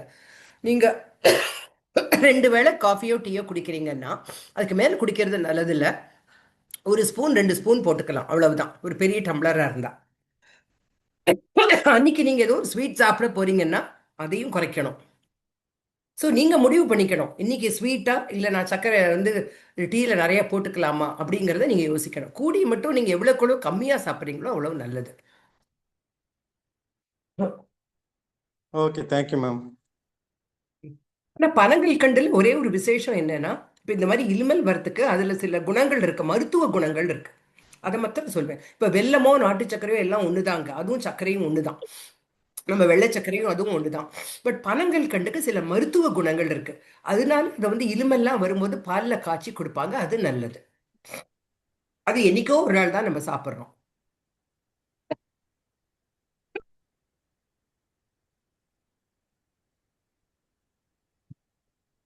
வேற ஏதாவது கேள்விகள் இருக்கா? வணக்கம்மா. என்னுடைய கேள்வி, சொல்லுங்கம்மா. இப்போ ஒரு நாளைக்கு காலையில ஒரு கப் பால் எடுத்துக்கிறோம் அப்படின்னா அதுல ஓரளவு கால்சியம் நமக்கு கிடைக்குது. அதுவே பாலா இல்லாம அந்த பால்ல டீ டிகாஷனோ இல்ல காஃபியோ ஏதோ கலந்து அதே அளவு பால் தான் குடிக்கும் போது பால்ல கிடைக்கக்கூடிய கால்சியம் சத்து நமக்கு டீயாவோ காஃபியாவோ குடிச்சாலும் கிடைக்குமா? கால்சியம் சத்து உங்களுக்கு கண்டிப்பா கிடைக்கும். நீங்க டீயாவோ காஃபியாவோ குடிச்சீங்கன்னா கிடைக்கும். அதுல பாயிண்ட் என்னன்னா, நீங்க வந்து பால் குடிக்கிறீங்கன்னா எவ்வளவு பால் போகுது ஒரு கப்பு டீல. முதல்ல வந்து இப்ப இது பாருங்க, இந்த மாதிரி ஒரு கோப்பை நான் வச்சிருக்கேன். இப்ப இதுல குடிக்கிறீங்க, இதை விட கம்மியா தான் இருக்கு. நான் டீ கப்பெல்லாம் பாக்குறேன், ரொம்ப கம்மியா இருக்கு. இப்ப இதுல நீங்க குடிக்கிறீங்கன்னா இதுல வந்து இது ஃபுல்லா நீங்க பால் குடிச்சீங்கன்னா ஒரு 200 ml இருக்குன்னு வச்சுக்கோங்க. உங்களோட 300 ml தேவை. ஒரு நாளைக்கு ஒரு ஆளுக்கு 300 ml பால் தேவை. இந்த 200 ml உங்களுக்கு கிடைச்சிரும். ஆனா நீங்க இதே டீயா குடிக்கும் போது இதுல பாதி அளவு தானே பால் இருக்கும். 150 100 ml தான் பால் உங்களுக்கு கிடைக்கும். ஸோ நீங்கள் டீயில் வர பால் கால்சியம் அளவு குறையாது, ஆனால் பாலோட அளவே ரொம்ப கம்மியாக தான் இருக்கும். ஒரு 300 ml ஆவது ஒரு நாளைக்கு நீங்கள் பால் குடிக்கணும். அப்போ நீங்கள் இதில் டீயோ காஃபியோ குடிக்கும்போது பால் ரொம்ப கம்மி, ஒரு 100 ml 50 ml தான் போடுவாங்க. ஏன்னா அந்த காஃபி டிகாக்ஷன் அந்த டீ டிகாக்ஷன்லாம் நல்ல கொதிக்கிற வெந்நீரில் தான் இறங்கும். அதை எடுத்துட்டு அதுக்கு மேலே தான் பால் ஊற்றுறாங்க. நீங்கள் எவ்வளோ பால் ஊற்றுறாங்க பாருங்கள், டீ கடையில் ரொம்ப கம்மி. அதுக்கு நீங்கள் டீ காஃபி அளவு நிறைய குடிக்கணும் அந்த அளவு பால் வரணும்னா. ஸோ நீங்கள் யோசிச்சு பாருங்க. அதுக்கு பதில் நீங்கள் தயிரோ மோரோ குடிக்கலாம். இப்போ சரி டீ அந்த அளவோட பாலை நிறுத்திக்கிறேன், அவ்வளோதான் சாப்பிட முடியும், என்னால் டீ பழக்கம் விட முடியாதுன்னா பரவாயில்ல. நீங்கள் என்ன பண்ணணும்னா தயிரோ மோரோ நிறைய எடுத்துக்கணும். ஏன்னா பாலோட இன்னொரு வடிவம் தயிர் மோர், அதுலேயும் நிறைய புரதம் இருக்குது, கால்சியம் எல்லாம் இருக்குது. அப்போ நீங்கள் தயிர் மோர் நிறைய சாப்பிடணும் சாப்பாடு சாப்பிடும்போது. வெறும் சாம்பாரோட நிறுத்தக்கூடாது. மோர் கலக்கி நல்லா திக்கு மோர் நல்லா 2 டம்ளர் குடிக்கலாம். அது மாதிரி வெயில் காலத்துக்கு மழை காலம் அது ஏற்ற மாதிரி நம்ம பண்ணிக்கலாம். மழை காலத்தில் சூடாக பால் குடிக்கலாம். நீங்கள் ஒரு எக்ஸ்ட்ரா டம்ளர் டீ குடிச்சிட்டு எக்ஸ்ட்ரா டம்ளர் கூட பால் குடிக்கலாம். வேணா மழை காலத்தில் ரொம்ப தயிர் சாதம் மோர் சாதம் சாப்பிட முடியாதுன்னு நீங்கள் நினச்சிங்கன்னா குளிர்காலத்தில் அப்போ பாலோட இதை நம்ம அதிகம் பண்ணிக்கணும். ஆனால் வெயில் காலத்தில் பார்த்தீங்கன்னா பாலை கம்மி பண்ணிட்டு இங்கே மோர் தயிரை அதிகம் பண்ணிக்கலாம். ஸோ அந்த மாதிரி அந்த சீசனுக்கு ஏற்ற மாதிரி நம்ம அட்ஜஸ்ட் பண்ணிக்கலாம். நன்றிம்மா. எனக்கு இன்னும் ஒரு கேள்வி. சொல்லுங்கம்மா. அப்புறம் நம்ம விரதம் இருக்கோம் இல்லையா, ஃபாஸ்டிங், அது வந்து அது ஒரு மாசத்துக்கு ஒரு தடவையோ இல்ல 15 நாளைக்கு ஒரு தடவையோ ஒரு வேளையோ 2 வேளையோ உணவு சுத்தமாவே சாப்பிடாம இருந்து அடுத்த வேளை உணவு எடுத்துக்கிறது உடம்புக்கு நல்லதா? அவ்வளவு நேரம் ஒரு 2 வேளை சாப்பிடாம இருந்துட்டு ஈவினிங் இல்ல நைட்டு மட்டும் சாப்பிடுறது ஒரு நாளைக்கு, அது வந்து உடம்புக்கு நல்லது தானா? நம்ம கெட்ட கொழுப்புகளை கரைக்கிறதுக்கு உதவுமா இல்ல வேற நமக்கு ஏதாவது பிரச்சனைகளை கொடுக்குமா அது? விரதம்ங்கிறது பொதுவாக இந்த சாப்பிடாம அந்த பட்னி போடுறதுங்கிறது இருக்கு இல்லைங்களா, இது எல்லா இதுலேயும் இருக்கு. அது வந்து ரொம்ப ரொம்ப உடம்புக்கு ஆரோக்கியமானது. இன்ஃபேக்ட் இந்த மாதிரி விரதம் இருக்கிறதுனால, ஒரு நாள் பூரா பட்னி இருக்கிறதுனால, உபவாசம் இருக்கிறதுனால என்ன உடம்புக்கு ஆதாயம் கிடைக்குதுன்னு பார்த்தீங்கன்னா, அப்போ என்ன பண்ணுன்னா நம்ம உடல் வந்து நம்ம ஸ்டோர் பண்ணி வச்சுக்கிற அந்த கொழுப்புலேருந்து சக்தி எடுக்க ஆரம்பிக்குது. இன்னொன்று என்னன்னா, நம்ம உடம்புல வந்து அந்த கழிவுகள் உற்பத்தி ஆகுது பார்த்தீங்களா. ஸோ நம்ம உடல் வந்து எதெல்லாம் நம்ம யூஸ் பண்ணி நம்ம எனர்ஜியை தயார் பண்ண முடியும், நமக்கு உணவு வரல, ஸோ எதெல்லாம் நம்ம யூஸ் பண்ணி தயாரிக்க முடியும்னு பார்க்குது, தேட ஆரம்பிக்குது உடம்பு உள்ளுக்குள்ள. நம்ம ரத்தம்லாம் தேட ஆரம்பிக்கும் போது இந்த கழிவு பொருள்கள் இருக்கு பார்த்தீங்களா, அதையுமே அழிச்சு அது உணவாக மாற்றிக்கும், நம்ம உடல் உணவாக மாற்றிக்கும். கழிவுப் பொருட்களை அழிச்சு நம்ம உடல் உணவா மாத்திக்கும். அப்போ தேவையில்லாத அந்த கழிவுப் பொருட்கள் போகும்போது கேன்சர் போன்ற வியாதிகள் வரதுக்கான வாய்ப்பு ரொம்ப கம்மி. ஸோ விரதத்தோட அவ்வளவு நன்மைகள் இருக்கு. இந்த விரதத்தினால மனிதர்கள் அதிக நாள் உயிர் வாழறாங்கிறத கண்டுபிடிச்சதுக்கு நோபல் பரிசு கிடைச்சிருக்கு. அதனாலதான் வந்து ஆனா விரத முறைகளை பார்த்தீங்கன்னா அவங்க கரெக்டா ஒரு குறிப்பிட்ட நாள்னு சொல்லியிருப்பாங்க. அது ரொம்ப முக்கியம். அந்த ஒழுங்குமுறை ரொம்ப முக்கியம். உணவுல வந்து உணவு அளவு எல்லாத்தையும் விட நம்ம எவ்வளவு ஒழுங்குமுறையோட நம்ம அந்த உணவு உண்றோங்கிறது ரொம்ப முக்கியம். இப்போ நீங்க விரதம் ஏகாதசி விரதம் இருக்கிறவங்க பாருங்க, கரெக்டா 15 நாளைக்கு ஒரு தடவை வரும். அப்போ உங்க உடம்புக்கு ஆட்டோமேட்டிக்கா தெரியும். இந்த 15ஆவது நாள் வந்துச்சுன்னா உங்க உடம்புக்கு தெரியும். அன்னைக்கே நீங்க பாத்தீங்கன்னா முதல்ல ஆரம்பத்துல நீங்க விரதம் ஆரம்பிக்கிறதுனா ரொம்ப கஷ்டமான இருக்கும். ஏன்னா 3 வேளையும் சாப்பிட நம்ம பழகிட்டு ஒரு வேளை வந்து ஒரு டிஃபனுக்கு மாறுறது கூட கஷ்டம். இல்ல ஒரு டிஃபனை நிறுத்திட்டு ஒரு பழத்தை மாத்திரம் சாப்பிட்டுட்டு போறதுங்கிறது எதையோ இழந்த மாதிரி இருக்கும், உடம்பு தேடுற மாதிரி இருக்கும். கொஞ்சம் கொஞ்சமா நீங்க பழக்கி வந்தீங்கன்னா நீங்க அந்த விரதம் முடிச்சுட்டு பாத்தீங்கன்னா ரொம்ப ஆரோக்கியமா நீங்க ஃபீல் பண்ணுவீங்க.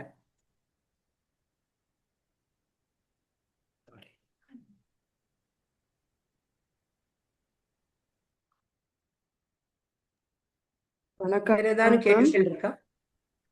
நான் வானகில இருந்து ஷர்மிளா பேசுறேன் மேம். காலையில சொன்னீங்கல்ல மேம், காலையில எந்திரிச்ச உடனே டீ காஃபி குடிக்க கூடாது, ஒரு 1/2 கழிச்சு குடிக்கணும் அப்படின்னு. இப்ப நான் காலையில எந்திரிச்ச உடனே வந்துட்டு ப்ரஷ் பண்ணிட்டு என்ன செய்வேன்னா, காஃபி டீ எதுவும் குடிக்க மாட்டேன் மேம். ஒரு சொம்பு அளவுக்கு தண்ணி குடிப்பேன் ஃபர்ஸ்ட். இது நான் எப்பொழுதுமே ஃபாலோ பண்ணிட்டு வர்றது, எங்க பாட்டி எனக்கு சொன்ன விஷயம்.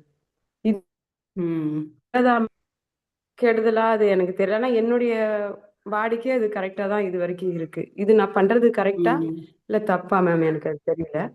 அப்புறம் இன்னொரு கொஸ்டின், இப்போ எங்க மீனவ பெண்கள் எல்லாம் நீங்க சொன்னீங்க வெயிட், அவங்க 4 மணிக்கு எந்திரிச்சு போவாங்க, அது கரெக்ட். அவங்க 4 மணிக்கு எந்திரிச்சு மீன் வாங்கிட்டு திரும்ப அவங்க போகும்பொழுது பாத்தீங்கன்னா அவங்களுடைய நேர் பேஸுக்கு போறதுக்கு ஒரு 7 மணி 8 மணி ஆகும். அதுக்கு பிறகு ம் அவங்க 8 மணில இருந்து அந்த கூடைய தலையில தூக்க ஆரம்பிச்சிருவாங்க. பிறகு பாத்தீங்கன்னா ம் 2 மணி வரைக்கும் அந்த வெயிட் அவங்க தலையில தான் இருக்கும். ஒரு மணி ம் அது வரைக்கும் அந்த ம் வெயிட் அவங்க தலையில இருக்கும். ஜஸ்ட் இறக்குவாங்க, ம் திரும்ப அதையே தூக்கிடுவாங்க. ம் அப்ப அதனால ம் அவங்களுக்கு அதிகமா என்ன வருதுன்னா பேக் பெயின் தான் வருது. அது பாத்தீங்கன்னா நீங்க ம் வந்து 50 வயசு சொன்னீங்க. இல்ல மேம், அது வந்து கிட்டத்தட்ட ம் 40 வயசுல இருந்தே எல்லாருக்குமே அது வர ஆரம்பிச்சிடுது. சரி, ம் அதுக்கு ம் என்ன மாதிரியான உணவுகள் எங்க பெண்கள் எடுத்துக்கிட்டா அந்த ஒரு வாய்ப்பை எங்களுக்கு வராம இருக்கிறதுக்கு ஒரு வாய்ப்பு கிடைக்கும் அப்படிங்கிறதுக்கு நீங்க ஒரு ம் உணவு என்ன மாதிரியான உணவு நாங்க ஃபாலோ பண்ணா நல்லா இருக்கும் அப்படிங்கறது சொன்னீங்கன்னா கொஞ்சம் நல்லா இருக்கும் மேம். ஓகே. இப்ப வந்து நீங்க முதல்ல சொன்னீங்க அந்த தண்ணி குடிக்கிறது அது ரொம்ப நல்லது. ஏன்னா காலையில எழுந்த உடனே பல்லு விளக்கிட்டு தண்ணி குடிச்சா அது நம்ம ஜீரண சக்தியை வந்து அதிகப்படுத்தும். அதாவது இட் கிக் ஸ்டார்ட்ஸ் டைஜஷன் சொல்லுவாங்க. நம்ம டைஜஷனை துவங்கறதுக்கு நம்ம ஜீரணமான அடுத்தது உணவு வரும். நம்ம ஜீரணமாகறதுக்கான அந்த இதை வந்து அது தயார்படுத்தும் நம்ம உடலை. ஸோ ரொம்ப நல்ல விஷயம்தான் இது. அந்த காலத்துல தெரிஞ்சதுதான், எல்லாருக்குமே தெரிஞ்சதுதான், அதான் கத்துக் கொடுத்தாங்க. இப்ப இந்த மீனவ பெண்களை பத்தி நீங்க சொல்றீங்கல்ல, ஒண்ணு வந்து இந்த ஆமா. வெயிட் தூக்குறது வந்து இந்த முதல்ல உணவு முறைக்கு வர இப்ப 2 மணில இருந்து உங்க காலையில 4 மணில இருந்து மதியம் 2 மணினா அவங்க எப்ப சாப்பிடுறாங்க? இடையில சாப்பிடறதுக்கு உங்களுக்கு ம். நேரம் கிடைக்குதா? அவங்க என்ன உணவு சாப்பிடுறாங்க? காலையில பாத்தீங்கன்னா மேம் அவங்க மோஸ்ட்லி சாப்பிட மாட்டாங்க. ஏன்னா அவங்களுக்கு அந்த சாப்பிடறதுக்கான டைம் கிடைக்காது. ஸோ அந்த டீ தான், ஆஹா. டீல அது கூட ஏதாவது ஒரு ஸ்நாக்ஸ். ம் மதியம் ம் மட்டும்தான் அவங்க உணவு எடுத்துக்கிறாங்க வீட்டுக்கு வந்து. ம் இல்ல கடைங்கள்ல சாப்பிட வாய்ப்பு இருக்கிறவங்க கடைங்கள்ல இட்லி, தோசை ம் அது ம் மாதிரியான டிஃபன் ஐட்டம் எடுத்துப்பாங்க. நம்ம சரி எல்லாரும் அது மாதிரியான, ஏன்னா அவங்க போற இடத்துல அந்த இட்லி தோசை கிடைக்கிறவங்க சாப்பிட்டுருவாங்க. கிடைக்காதவங்க வந்து கொஞ்சம் உட்கிராமமா இருக்கிற இடத்துல கிடைக்கலன்னா அந்த ம் டீயே குடிச்சிட்டு நீங்க சொன்ன மாதிரி இன்னொரு டீயும் குடிச்சிட்டு அந்த மதியம் வரைக்குமே அத வந்துட்டு 2 டீயை குடிச்சிட்டு நான் இருந்துருவேன் அப்படின்னு சொல்லிட்டு நிறைய ம் பெண்கள் அதே மாதிரியே இருந்துடுறாங்க. ம் ஏன்னா ம் அவங்களுக்கு அந்த வாய்ப்பு சாப்பிடறதுக்கான வாய்ப்பு கிடைக்கல. இந்த டிஃபன் பாக்ஸ் அந்த ம் மாதிரியெல்லாம் எதுவுமே கொண்டு போக மாட்டாங்க. அதுதான் ஆஹா. அவங்களுடைய புரியுது புரியுது. ஆ. ஆமா. இப்ப இதுலதான் சிக்கல் ஆரம்பிக்குது பெண்களுக்கு. என்னன்னா ஆ. காலையில நீங்க கிளம்பும்பொழுது இப்ப யாரோ ஒருத்தருக்கு வந்து காலையில அந்த பிரேக்ஃபாஸ்ட், அதுக்கு பேரே பிரேக்ஃபாஸ்ட்னு ஆங்கிலத்துல. அதாவது ஃபாஸ்ட்னா உபவாசம். பிரேக்ஃபாஸ்ட்னா உபவாசத்தை உடைக்கிறதுன்னு அர்த்தம். நீங்க ராத்திரி 8 9 மணிக்கு சாப்பிட்டு முடிச்சுட்டு படுத்துடுறீங்கல்ல, காலையில எந்திரிக்கும் போது அந்த 10 மணி நேரம் அந்த வயிறு காஞ்சிருக்கு, மறுபடியும் துவங்கணும் நம்ம சாப்பிட. அப்ப அந்த உபவாசத்தை தடுத்துட்டு நம்ம சாப்பிட ஆரம்பிக்கணும். ஸோ அந்த காலை உணவு ரொம்ப முக்கியமானது. எஸ்பெஷலி உடல் ரீதியா உழைக்கக்கூடிய ஆண்களுக்கும் பெண்களுக்கும் இப்படி தலையில மீனை சுமந்துக்கிட்டு கூடையில 2 மணி வரை போறாங்கன்னா ஒரு 8 மணி நீங்க 4 மணிக்கெல்லாம் எந்திரிச்சிடுறீங்கன்னா நீங்க ஒரு 6 7 மணிக்கெல்லாம் ஏதாவது நல்லா வயிறார சாப்பிட்றது ரொம்ப நல்லது உங்களுக்கு. நான் என்ன சொல்றேன்னா சாப்பாடு எடுத்துட்டு போக முடியல, ஓகே, உங்களுக்கு எங்கேயோ இட்லி தோசை கிடைக்குது சாப்பிட்டீங்க. மத்தவங்க ஏன் ஒரு பழத்தை கையில எடுத்துன்னு போக முடியாதா? ஒரு 2 வாழைப்பழம் அந்த மாதிரி ஏதாவது, இல்ல அந்த கடலை மாதிரி மிட்டாய் வெறும் எதுவோ ஆ. அதை வந்து ஒரு வழக்கமா நீங்க பண்ணிக்கணும். அது ஹேபிட் இல்லை, எனக்கு கிடைக்கிறத நான் சாப்பிடுவேன்னா கொஞ்சம் கஷ்டம். நம்ம வந்து நான் டீயை தான் காஃபியை தான் சாப்பிடுவேன். நீங்க பாருங்க அந்த டீல வந்து அவர் எவ்வளவு பாலை கலந்துருப்பாரு. ஒரு 150 ml கூட உங்களுக்கு பால் கிடைக்காது. நீங்க வந்து வயிறை ரொப்பிக்கிறீங்க, ஆனா அதுல ஊட்டச்சத்து இல்லை. ஸோ ஊட்டச்சத்துக்கே ஒரு பழத்தை கையில எடுத்துன்னு போக முடியாதா? ஒரு வாழைப்பழமோ இதுவோ அது வந்து வெறும் வயிற்றுல உங்களுக்கு. அந்த வாழைப்பழம் சாப்பிடலாமா மேம்? அது தவறு இல்லையா? கரெக்ட் கண்டிப்பா தானே? ஒன்னும் அதெல்லாம் ஒன்றும் பிரச்சனையே கிடையாது. கண்டிப்பா சாப்பிடலாம் ஓகே. காலையில. ஆ, தேங்க்யூ. கண்டிப்பா ஒரு 2 ஓகே. வாழைப்பழம் கையில எடுத்துன்னு போக சொல்லுங்க. அவங்க ம். என்ன பழம் முடியுமோ அதை அவங்களை எடுத்துன்னு போக சொல்லுங்க. இல்லாட்டி பழைய சோறு இருக்குமா வீட்டுல, ராத்திரி மீந்த சோறை நீங்க வந்து தண்ணியில ஊற போட்டு வைக்கிற, அது அவ்வளவு சத்து. அத்தனை அது வைட்டமின் அந்த சத்துல. நீர் ஆகாரம்னு சொல்லுவோம்ல, அந்த ஆமாங்க. நீராகாரம் இருந்தா அதை ஒரு டிஃபன் பாக்ஸ்ல போட்டு எடுத்துட்டு போய் அதை குடிக்க சொல்லுங்களேன். ஒரு ஊறுகாய், ஊறுகாய் வேண்டாம், அது உப்பு ரொம்ப ஜாஸ்தி இருக்கும். வேற ஏதாவது ஒரு வெங்காயமோ ஒரு இதுவோ அதுல போட்டுட்டு ஒரு தாளிப்பை போட்டுட்டு போட்டீங்கன்னா அவ்வளோ நல்லது உடம்புக்கு அது.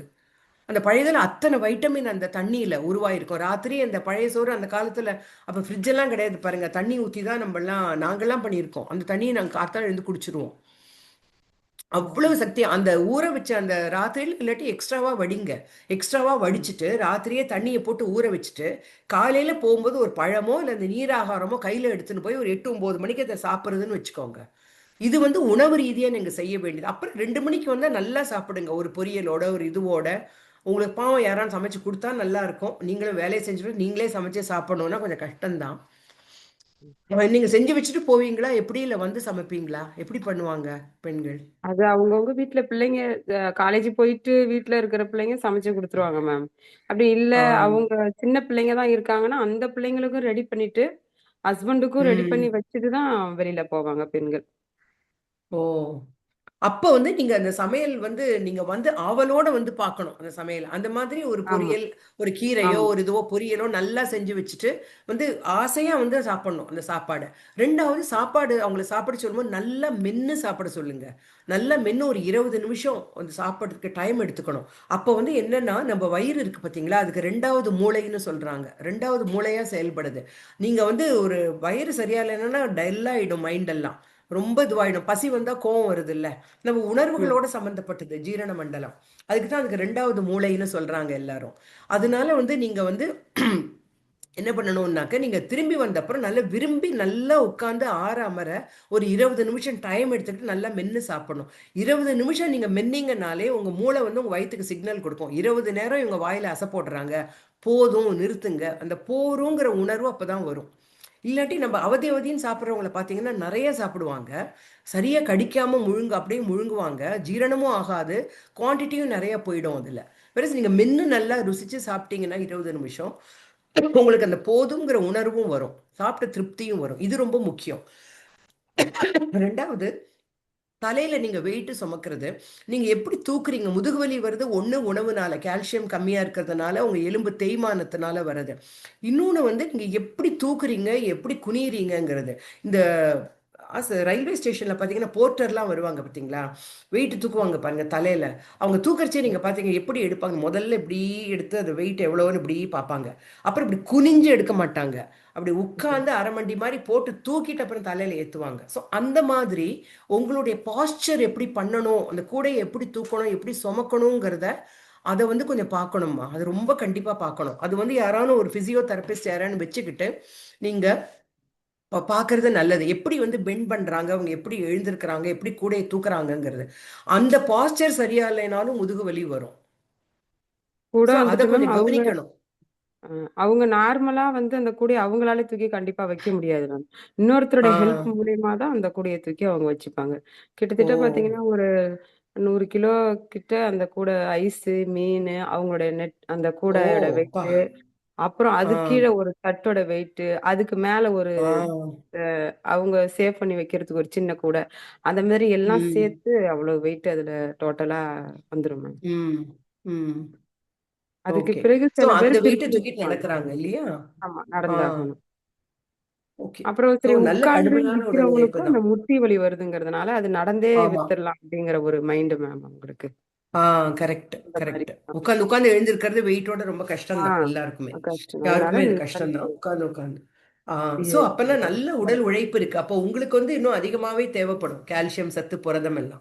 ஸோ நீங்க டீ காஃபி கொடுக்கறதோட பாலை எவ்வளவு, பால் தயிர் எல்லாம் எவ்வளவு சேர்த்துக்க முடியுமோ அவ்வளவு சேர்த்துக்க சொல்லுங்க அவங்கள.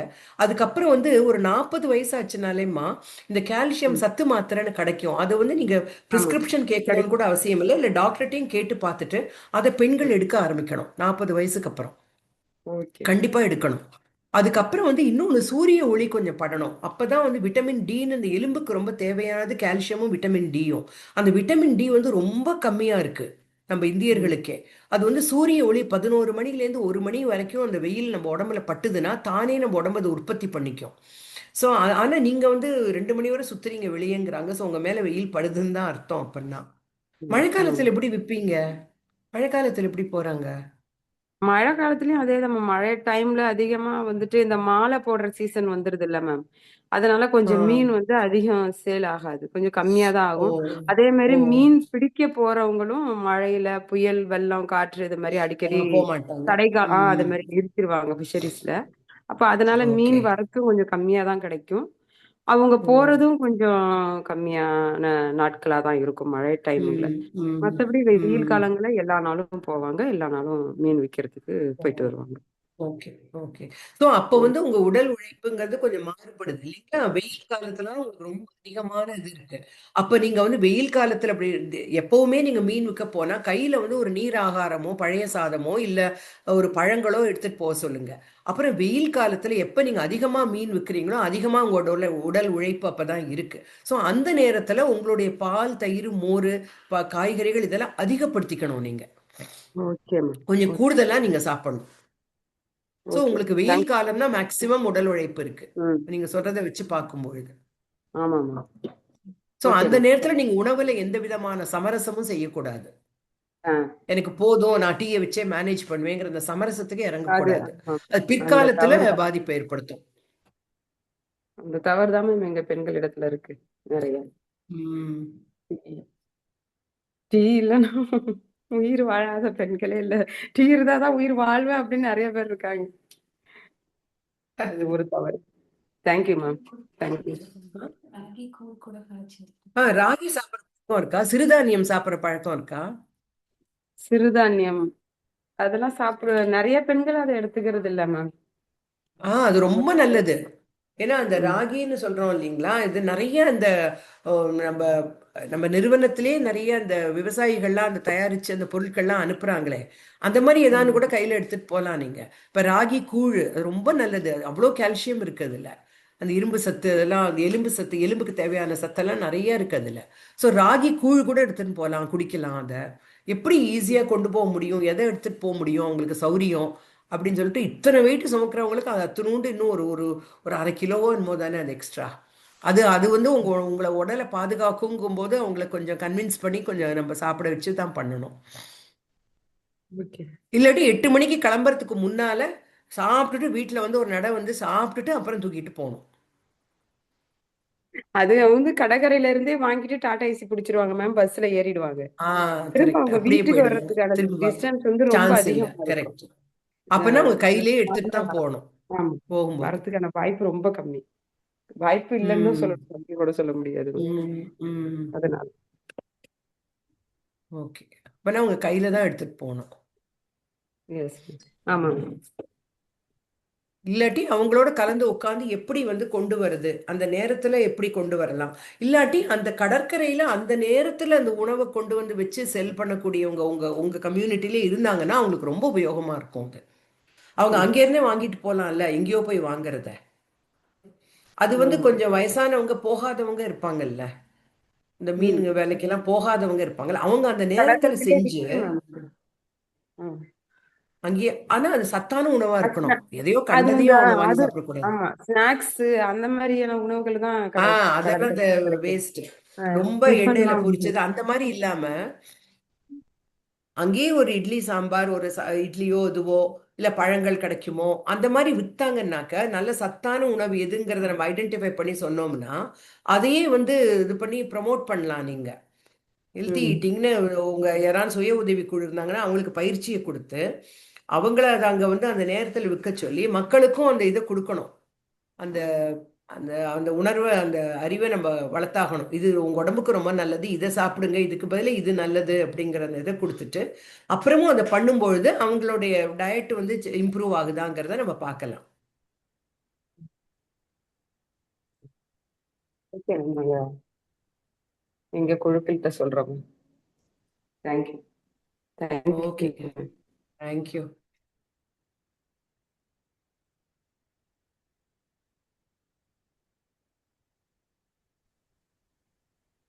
வேற யாருக்காச்சும் ஏதாச்சும் சந்தேகம் இருக்கா? கலைஞர் நகர் விஆர்சி. எனக்கு ஒரு கேள்வி இருக்குமா? சொல்லுங்கம்மா. இப்போ நீங்க சொன்னீங்களே மேடம், நீங்க டேப்லெட் எடுத்துக்கலாம், விட்டமின் டேப்லெட், கால்சியம் டேப்லெட்லாம் இத்தனை வயசுக்கு மேல நம்ம எடுத்துக்கலாம் அப்படின்னு. ஆனா பொதுவாவே டேப்லெட் எடுத்துக்கிறதுங்கிறது அவ்வளவு நல்லது இல்ல, நிறைய எல்லாத்துக்கும் டேப்லெட் எடுத்துக்க கூடாது, அது சைடு எஃபெக்ட் எல்லாம் நிறைய கொடுக்கும் அப்படின்னு சொல்றாங்களே. இந்த டேப்லெட் வந்து நமக்கு சைடு எஃபெக்ட் எதுவும் கொடுக்காதா? இல்ல, இப்போ இந்த டேப்லெட்டுங்கிற வார்த்தை வந்து சரியானது இல்லைன்னு நான் நினைக்கிறேன். டேப்லெட்டுங்கிறது பொதுவா வந்து நம்ம புரிதல் வந்து வியாதிக்கு கொடுக்குற மருந்து, அதுதான் நம்ம டேப்லெட்டுன்னு சொல்லுவோம். இப்போ வந்து வயிற்றுப்போக்குன்னா அதுக்கு ஒன்று கொடுப்பாங்க, கேன்சர் வந்ததுன்னா அதுக்கு மாத்திரை கொடுக்குறாங்க, அதுதான் டேப்லெட்டுன்னு சொல்றோம். இதுக்கெல்லாம் சப்ளிமெண்ட்டுன்னு பேரு, ஊட்டச்சத்து. இது ஊட்டச்சத்து விஷயங்கள்னு பேர். இப்போ வந்து அங்கன்வாடி மையத்தில் கொடுக்குறாங்க பாருங்க, கர்ப்பிணி பெண்களுக்கு சத்து மாத்திரை. அது சத்து மாத்திரைன்னு பேர், அதுக்கு டேப்லெட்டு நம்ம சொல்ல வேண்டாம். சத்து மாத்திரை கர்ப்பிணி பெண்களுக்கு ஏன் கொடுக்குறாங்க, அந்த நேரத்தில் ஊட்டச்சத்து அதிகமாக தேவைப்படுதுன்னு அந்த மாத்திரை. அப்போ வந்து வளரிளம் பெண்களுக்கும் கொடுக்குறாங்க. ஸ்கூல்லலாம் அந்த கொடுத்தவங்களை முழுங்க சொல்கிறாங்க அந்த இரும்பு சத்து மாத்திரையை. ஸோ இது வந்து சத்து மாத்திரைன்னு பேர். இது அந்த டேப்லெட் இல்லை, வியாதிக்கான டேப்லெட் இல்லை. அதுதான் வந்து உங்கள் உடலை பாதிக்கும், சைடு எஃபெக்ட் கொடுக்கும். இது வந்து பண்ணாது உங்களுக்கு. இந்த சத்து மாத்திரை, இந்த இரும்பு சத்து மாத்திரை, இதெல்லாம் இந்த கால்சியம் டேப்லெட் எல்லாம் ஒன்றும் பண்ணாது. 40-42 வயசு, அதை வந்து பெரிமெனோபாஸ்ன்னு சொல்லுவாங்க. அதாவது அந்த மாதவிடாய் நிக்கிறதுக்கு ஒரு 50-55 வயசுக்குள்ள நிற்கும். அதாவது ரொம்ப கொட்ட ஆரம்பிக்கும், கண்ணா பின்னான்னு வரும். திடீர்னு ஒரு மாசம் ஒரேடியா கொட்டும், அப்புறம் 10 நாளுக்குள்ள மறுபடியும் வரும். அந்த மாதிரி பண்ணும் பெண்களுக்கு, அது நிக்கிறதுக்கு பண்ணும். அதுக்கு முன்னால இந்த பீரியட் இருக்கு பாருங்க, 45 வயசுல இருந்து அப்போல இருந்தே வந்து அந்த உதிரப்போக்குல நம்ம சத்தெல்லாம் போக ஆரம்பிக்குது உடம்புல இருந்து. ஸோ அந்த 45 வயசுல தான் இந்த சத்து மாத்திரையெல்லாம் கொஞ்சம் சாப்பிடணும். வளரிளம் பெண்கள் எப்படி சாப்பிட்றாங்களோ, கர்ப்பிணி பெண்கள் எப்படி சாப்பிட்றாங்களோ, ஸோ 45 வயசுலேருந்து ஆரம்பிச்சு 50 வயசுலேருந்து பெண்கள் கொஞ்சம் எடுத்துக்கிறது நல்லது. அது நீங்க வேணும்னா ஒரு டாக்டரையும் கேட்டுக்கலாம். நீங்க டாக்டரை கேட்டுன்னு சாப்பிடலாம். ஆனா என்னை பொறுத்தவரையில அந்த மாத்திரையெல்லாம் ஒண்ணுமே பண்ணாது. கால்சியம் டேப்லெட்டோ இப்ப நானே எடுத்துக்கிறேன். ஏன்னா எனக்கு அந்த ஸ்டேஜை தாண்டி நான் வந்துட்டு இப்ப கொஞ்சம் எலும்புல வந்து செக் பண்ணதுல கொஞ்சம் கம்மியா இருக்கு. அந்த அந்த ஏன்னா அந்த எலும்பு போறது தேய்மானம் ஆரம்பிச்சிட்டு இருக்குங்கிறதுனால இப்ப நான் எடுத்துக்கிட்டு இருக்கேன். அப்படி உங்களுக்கு ரொம்ப இதுவா இருந்து தொடர்ந்து எடுக்கிறனா நீங்க என்ன பண்ணணும்னா 10 நாள் எடுத்துட்டு ஒரு 4 நாள் பிரேக் கொடுக்கணும். அப்புறம் மறுபடியும் ஆரம்பிக்கணும். ஸோ இடையில நீங்க விட்டு விட்டு அந்த மாதிரி சாப்பிடும் பொழுது அது வந்து உங்களுக்கு வந்து நிச்சயமா வந்து கண்டிப்பா எந்த பாதிப்பையும் ஏற்படுத்தாது. ஓகேம்மா, நன்றி. அடுத்தது இன்னொன்னு என்ன கேள்விப்பட்டிருக்கேன்னா, அந்த நம்ம நம்ம எடுத்துக்கக்கூடிய உணவுல இருக்கிற சத்து, விட்டமின்ஸ், கால்சியம் இது மாதிரி எதுவா இருந்தாலும் ஒரு 20 டு 25 வயது வரைக்கும் தான் நமக்கு அந்த எலும்புகள் வந்து அதை எடுத்துக்கும், அப்சர்வ் பண்ணிக்கும். கொஞ்சம் வயசு ஆக ஆக சாப்பிடுறத நம்ம சாப்பிடுற உணவுல இருக்கிற அத்தனை விட்டமின்ஸும் நமக்கு உடம்பு ஏத்துக்காது அப்படிங்கிற ஒரு இது இருக்கே, அது நிஜம்தானாமா? இல்ல இல்ல அப்படி இல்ல. அதாவது உங்க உடல் வந்து சீரா ஒழுங்கா செயல்பட்டதுன்னா உங்களுக்கு தேவையான அந்த சத்தெல்லாம் அது வந்து சாப்பாடு ஜெரிமானம் பண்ணி உற்பத்தி பண்ணி எடுத்துக்கிட்டே தான் இருக்கும் உங்க உடம்பு. பட் அது தேய்மானம்னு வந்துருச்சுன்னு வச்சுக்கோங்களேன், நீங்க கொஞ்சம் கேர்லெஸ்ஸா விட்டுட்டீங்க, உங்க எலும்பு கொஞ்சம் தேஞ்சு போச்சுன்னா அப்புறம் அந்த எலும்பை இது பண்றதுங்கிறது முடியாது. அப்ப போனது தான். அப்புறம் நீங்க மெயின்டைன் தான் பண்ண முடியும் இருக்கிறத. இப்போ மூட்டு வலி, சில பேருக்கு அந்த மூட்டு வலியெல்லாம் வந்துருச்சுன்னு வச்சுக்கோங்களேன், அப்போ டாக்டர் சொல்லுவார் கொஞ்சம் எலும்பு தேஞ்சு போயிருக்கு, இந்த சத்து மாத்திரை எடுத்துக்கோங்கன்னா அது மறுபடியும் இன்னும் மோசமா போகாத அளவுக்கு நீங்க பாதுகாத்துக்கலாமே ஒழிய அது இழந்ததை நீங்க பெற முடியாது. அதுதான் ஒரே ஒரு இது. ஆனா மற்றபடி உங்க உடல் ஒழுங்கா ஃபங்க்ஷன் பண்ணிச்சுன்னா, உங்க உடல் சீரா ஃபங்க்ஷன் பண்ணிச்சு, நீங்க ஆரோக்கியமா இருந்தீங்கன்னா உங்களுக்கு தேவையான உணவு உங்க உடம்பு ஜீரணிச்சு எடுத்துக்கும். சில சமயம் 60 வயசுக்கு மேல 70 பால் ஒத்துக்காம போகும். அது வந்து நிறைய பேருக்கு இருக்கு. பால் சில சமயம் ஒத்துக்காம போகும் 60 வயசுக்கு மேல. ஏன்னா பால் வந்து பாத்தீங்கன்னா எப்போ சுரக்கும்னா தாய்மையோட இதுல தான் பால் சுரக்கும் இல்லையா? எல்லா பாலுமே தாயோட பால். இப்ப மாட்டுப்பால் நம்ம பால் சாப்பிட்றோம்னா ஏதோ ஒரு மாடு கண்ணு போட்டதுனால தான் அந்த பால் வந்தது நமக்கு. ஸோ எல்லா விலங்குகளும் நீங்க பாத்தீங்கன்னா சின்ன வயசுல தான் பால் குடிக்கும், வயசான குடிக்கிறது இல்லை. வெறும் நம்ம வந்து எல்லா மிருகங்களையும் நம்ம கண்ட்ரோல்ல கொண்டு வந்ததுனால அந்த பாலெல்லாம் நம்ம குடிக்க ஆரம்பிக்கிறோம். அந்த பால் வந்து ஜீரணம் பண்றதுங்கிறது 30 வயசுக்கு அப்புறம் குறைய ஆரம்பிக்குது. தாய்ப்பால் ஜீரணம்ங்கிறது அது எல்லாம் நம்ம சாப்பிட்ற மாட்டுப்பாலும் அது ஏதோ ஒரு மாடு வந்து தாயானதுனால தான் அந்த பால் வந்திருக்கு நமக்கு. ஸோ அது தாய்ப்பால் தான் அதுவும். ஸோ அந்த தாய்ப்பாலை ஜீரணம் பண்ணுறதுங்கிறது 30 வயசுக்கு மேலே கொஞ்சம் குறைய தொடங்கும் நமக்கு. ஏன்னா அது குழந்தைகளுக்கான உணவு இயற்கையாக அமைச்சிருக்கு. நம்ம சாப்பிட்டு நம்ம ஆனால் பழகிட்டோம். நம்ம 10,000 வருஷத்துக்கு மேலே 10,000 வருஷம் முன்னால் மனுஷங்க என்ன பண்ணாங்க, ஆடு மாடெல்லாம் அவங்க கண்ட்ரோலில் கொண்டு வந்து வீட்டில் வச்சு வளர்க்க ஆரம்பிச்சாங்க. அதாவது டொமெஸ்டிகேஷன் சொல்லுவோம். 10,000 வருஷமா மனித இனம் பால் குடிச்சிட்டு இருக்கு, மற்ற பாலெல்லாம். அதனால நமக்கு ஓரளவு செட் ஆயிடுச்சு. அது எவல்யூஷனரின்னு சொல்லுவாங்க. மற்ற எதுவுமே பால் குடிக்காது பாருங்க, எந்த இனமுமே குழந்தை பேபியில தான் பால் குடிக்கும். ஆனால் நம்ம குடிக்கலாம், ஒன்றும் தப்பு இல்லை. பட் அந்த எவல்யூஷனரி நமக்கு இருந்தால் கூட சில பேருக்கு அந்த 30 வயசுலேருந்து எல்லாருக்குமே குறைய ஆரம்பிக்கும் பாலை ஜீரணம் பண்ணுறதுங்கிறது. அது 60 வயசுக்கு மேலே அது சில சமயம் காட்டும் நல்லா. அப்படி இருந்தால் நீங்கள் அதை புரிஞ்சுன்னு அதை ஒதுக்கணும். அப்போ தயிரா மோரா நீங்கள் சாப்பிடலாம் நிறையா. நன்றிமா. அப்புறம் நெய் எடுத்துக்கிறது வந்து நமக்கு நல்லதா? நெய்யிலையும் கொழுப்பு இருக்குன்னு நமக்கு தெரியுது. ஆனா அதுல இருக்கிற கொழுப்பு நல்ல கொழுப்பு, நம்ம கண்டிப்பா எடுத்துக்கணும் அப்படின்னு சொல்றாங்களேம்மா, அதை பத்தி சொல்லுங்க. அதாவது நெய் எண்ணெய் ரெண்டுமே வந்து நமக்கு தேவைதான். அதாவது ஒரு நாளைக்கு ஒரு 20லேருந்து 25 கிராம் அளவுக்கு, நீங்க ஒரு பெரிய டேபிள் ஸ்பூன் அந்த அளவு தான். அது நீங்க வந்து எண்ணெயா சாப்பிட்டாலும் சரி, நெய்யா சாப்பிட்டாலும் சரி, எப்படி சாப்பிட்டாலும் அது நீங்க எப்படி எடுத்துக்கிட்டாலும், இல்லை நீங்க கொஞ்சம் நெய்யும் சாப்பிடுவீங்க, எண்ணெயும் இந்த பொரியலுக்கெல்லாம் நம்ம கொஞ்சம் எண்ணெய் போடுவோம்னு சொன்னா அந்த அளவுல வச்சுக்கிட்டா போறோம். மற்றபடி எண்ணெயோட நெய் வசதி அப்படியெல்லாம் இல்லை. ரெண்டுமே வந்து விட்டமின் ஏ, விட்டமின் டி சாப்பிட்றதுக்கு ரொம்ப முக்கியமானது, அது ரொம்ப அவசியமானது. அதனால அதை வச்சுக்கணும். பட் எண்ணெயில் மாத்திரம் நீங்கள் ஒன்று பார்க்க வேண்டியது இருக்குது. அதில் என்னன்னா, நீங்கள் ஒரு தடவை நல்லா பொரிச்சு ஏதோ செய்கிறீங்க, பொரிச்சு எடுத்துட்டீங்கன்னா அந்த எண்ணெய் மீந்து போகும் பார்த்தீங்களா, அந்த எண்ணெயுடைய தரம் குறையும். நீங்க உடனே அதை வந்து அந்த வடிகட்டி அதை க்ளீன் பண்ணி அந்த கசடெல்லாம் இருந்துச்சுன்னா அந்த இதெல்லாம் எடுத்துட்டு, இப்போ ஏதோ முறுக்கோ ஏதோ சுடுறீங்கன்னா அந்த எண்ணெயை முடிச்சப்பறம் நான் ஆறினப்புறம் அந்த இதெல்லாம் முதந்துட்டு இருக்கும்ல, ஏதாவது அதில் கருப்பா அடியில் இருக்கும், ஏதாவது நீங்கள் பொரிச்சிருப்பீங்க. நீங்கள் அதை உடனே அதை எடுத்து க்ளீன் பண்ணிவிட்டு அந்த இதை வடிகட்டிட்டு அதை வச்சுக்கணும். நீங்கள் எப்படின்னா மறுபடியும் மறுபடியும் அதை ரீயூஸ் பண்ணுறது ரொம்ப பொரியலுக்கு பொரிக்கிறதுக்கு எடுக்கிறதுங்கிறது ரொம்ப கெடுதல். ஏன்னா அந்த எண்ணெயோட அந்த ஸ்மோக்கிங் பாயிண்ட்னு சொல்லுவோம் இல்லைங்களா, அந்த எண்ணெயை வச்சுக்க அந்த புகைய ஆரம்பிக்கும் பாருங்க. ஸோ மறந்து வச்சுட்டீங்க எண்ணெயெல்லாம் கிடுகிடுன்னு புகைய ஆரம்பிச்சு தீ கூட பிடிச்சிக்கும். அது அந்த புகையிற தன்மை வரும்போது அந்த எண்ணெயோட வந்து அந்த எண்ணெய் உடைய ஆரம்பிக்குது. அது உள்ளே இருக்கிற அந்த அந்த ரசாயன கட்டமைப்பு அந்த எண்ணெயோடது தூள் தூளாக போகுது. அந்த எண்ணெயோட தன்மையே மாறுது. நீங்கள் வந்து பார்த்தீங்கன்னா ஒரு எண்ணெயை சுட வச்சு பொரிச்சு எடுத்தப்பறம் கொஞ்சம் நேரம் கழிச்சு திக்காக இருக்கும் அந்த எண்ணெய். முதல்ல இவ்வளோ தண்ணி மாதிரி இருக்கும், அது கொஞ்சம் திக்காயிடும் அந்த எண்ணெய். ஏன்னா அது எண்ணெயோட ரசாயன தன்மை மாறுது. அது மாறும்பொழுது அது உடலுக்கு கெடுதல் விளைவிக்குது. அது ஒரு ரேடிக்கல்ஸ்ன்னு சொல்லுவாங்க. அதாவது சில அது அது உடைய ஆரம்பிக்கும் போது சில விஷயங்கள் அதுலேருந்து வெளிப்படுது. அது வந்து உடம்புக்கு நல்லதில்லை. ஸோ நீங்கள் பொரிச்சு எடுத்துட்டு இப்போ முதல்ல நீங்கள் எண்ணெய் இன்னைக்கு ஒரு பொரியல் செய்ய போறீங்க, ஒரு பொரிச்சு எடுக்க போறீங்க, ஒரு அப்பளம் பொரிக்க வைக்க போறீங்கன்னா முதல்ல வந்து அதுக்கு தேவையான எண்ணெய் எவ்வளோ அதை மாத்திரம் வைங்க. கூடி மட்டும் ஒரே தடவை அந்த எண்ணெய் யூஸ் ஆகிற மாதிரி பார்த்துக்கோங்க. அப்படி இல்லையா மீந்துருச்சா அதை வடிகட்டி எடுத்து வச்சுக்கிட்டு அதை நீங்கள் பொரியல் செய்யும்போது கொஞ்சம் கொஞ்சம் பொரிச்சு யூஸ் பண்ணுங்க. மறுபடியும் அதை வச்சு ஃபுல்லாக பொரிச்சு அதை எடுக்கிறதுங்கிறத நீங்கள் தவிர்க்கணும். அது ரொம்ப கெடுதல் உடம்புக்கு. அதே மாதிரி ரிஃபைன்ட் ஆயிலுக்கு பதிலாக ரிஃபைன்ட் ஆயிலுங்கிறது ஏன் இப்போ கடையில் எல்லாம் சன்ஃப்ளவர் ஆயில் அது அதெல்லாம் கிடைக்கிது இல்லை, வேறு வேறு பிராண்ட் எல்லாம். அது என்ன ஆகுதுன்னா அவங்க வந்து அதை விற்கிறாங்க இல்லைங்களா, அது கூடிய மட்டும் ஒரு 8-9 மாதம் தாக்கு பிடிக்கணும், கடையில் அதை வச்சு விற்கணுங்கிறதுக்காக அவங்க என்ன பண்ணுறாங்கன்னா நம்ம சாதாரண எண்ணெயை அந்த செக்கில் ஆடின எண்ணெயோ நல்லெண்ணெயோ கடலெண்ணெயோ அதை எடுத்து அதுக்கு பெரிய எக்கச்சக்கமாக அதை வந்து ஏகமாக சூடு பண்ணி அதுக்கு ஒரு ட்ரீட்மெண்ட்டை கொடுத்து அதனோட கலரெல்லாம் எடுத்து அதில் ஸ்மெல் எல்லாம் எடுத்து வாசனையெல்லாம் எடுத்துட்டு அதை வந்து ரிஃபைன்ட் ஆயிலாக தயாரித்து வைக்கிறாங்க. அது வந்து அவ்வளவு நல்லது இல்லை, அதில் ஒரு சத்தும் இல்லை. அது ரொம்ப கெடுதல். கூடிய மட்டும் நம்ம இந்த செக்கு எண்ணெய்னு கிடைக்குது இல்லைங்களா, மரச்செக்கு எண்ணெய், இந்த எண்ணெய் கடல் எண்ணெயோ நல்லெண்ணெயோ பயன்படுத்துங்க. நாங்கள் கூட இப்போ அரசாங்கத்துக்கு இந்த பாமாயில் வேண்டாம், அதுக்கு பதிலாக நல்லெண்ணெயோ கடலெண்ணெயோ கொடுங்க அப்படின்னு அரசாங்கத்துக்கு ஒரு விண்ணப்பம் வச்சுருக்கோம். ஸோ எண்ணெயில் நீங்கள் அதுதான் பார்க்கணும். மறுபடியும் மறுபடியும் அதை ரீயூஸ் பண்ணி பண்ணக்கூடாது.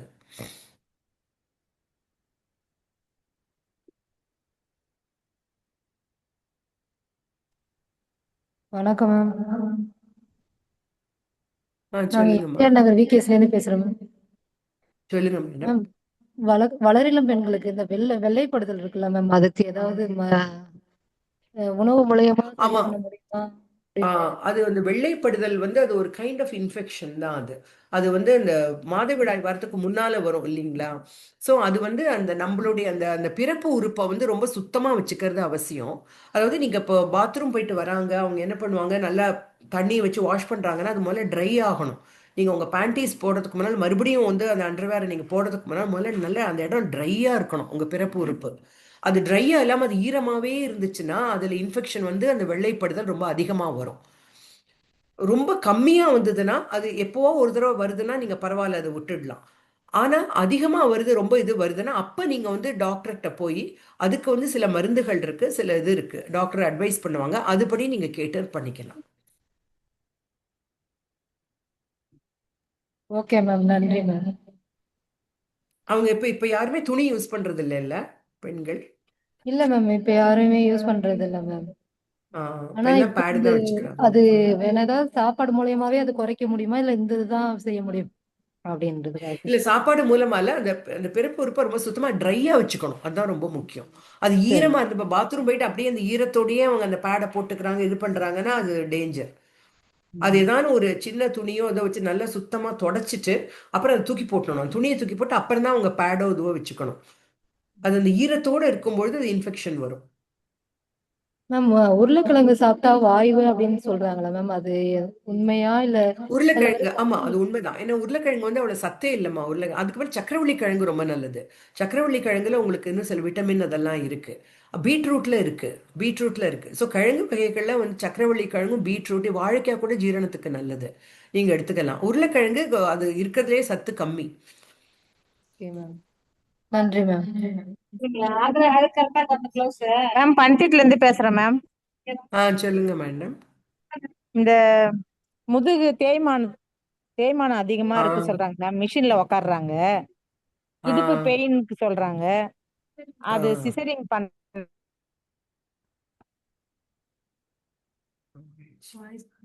உங்க வாய்ஸ் கேட்கல. சிசேரியன்னு கேட்டது, அதுக்கப்புறம் ஒண்ணு கேட்கல.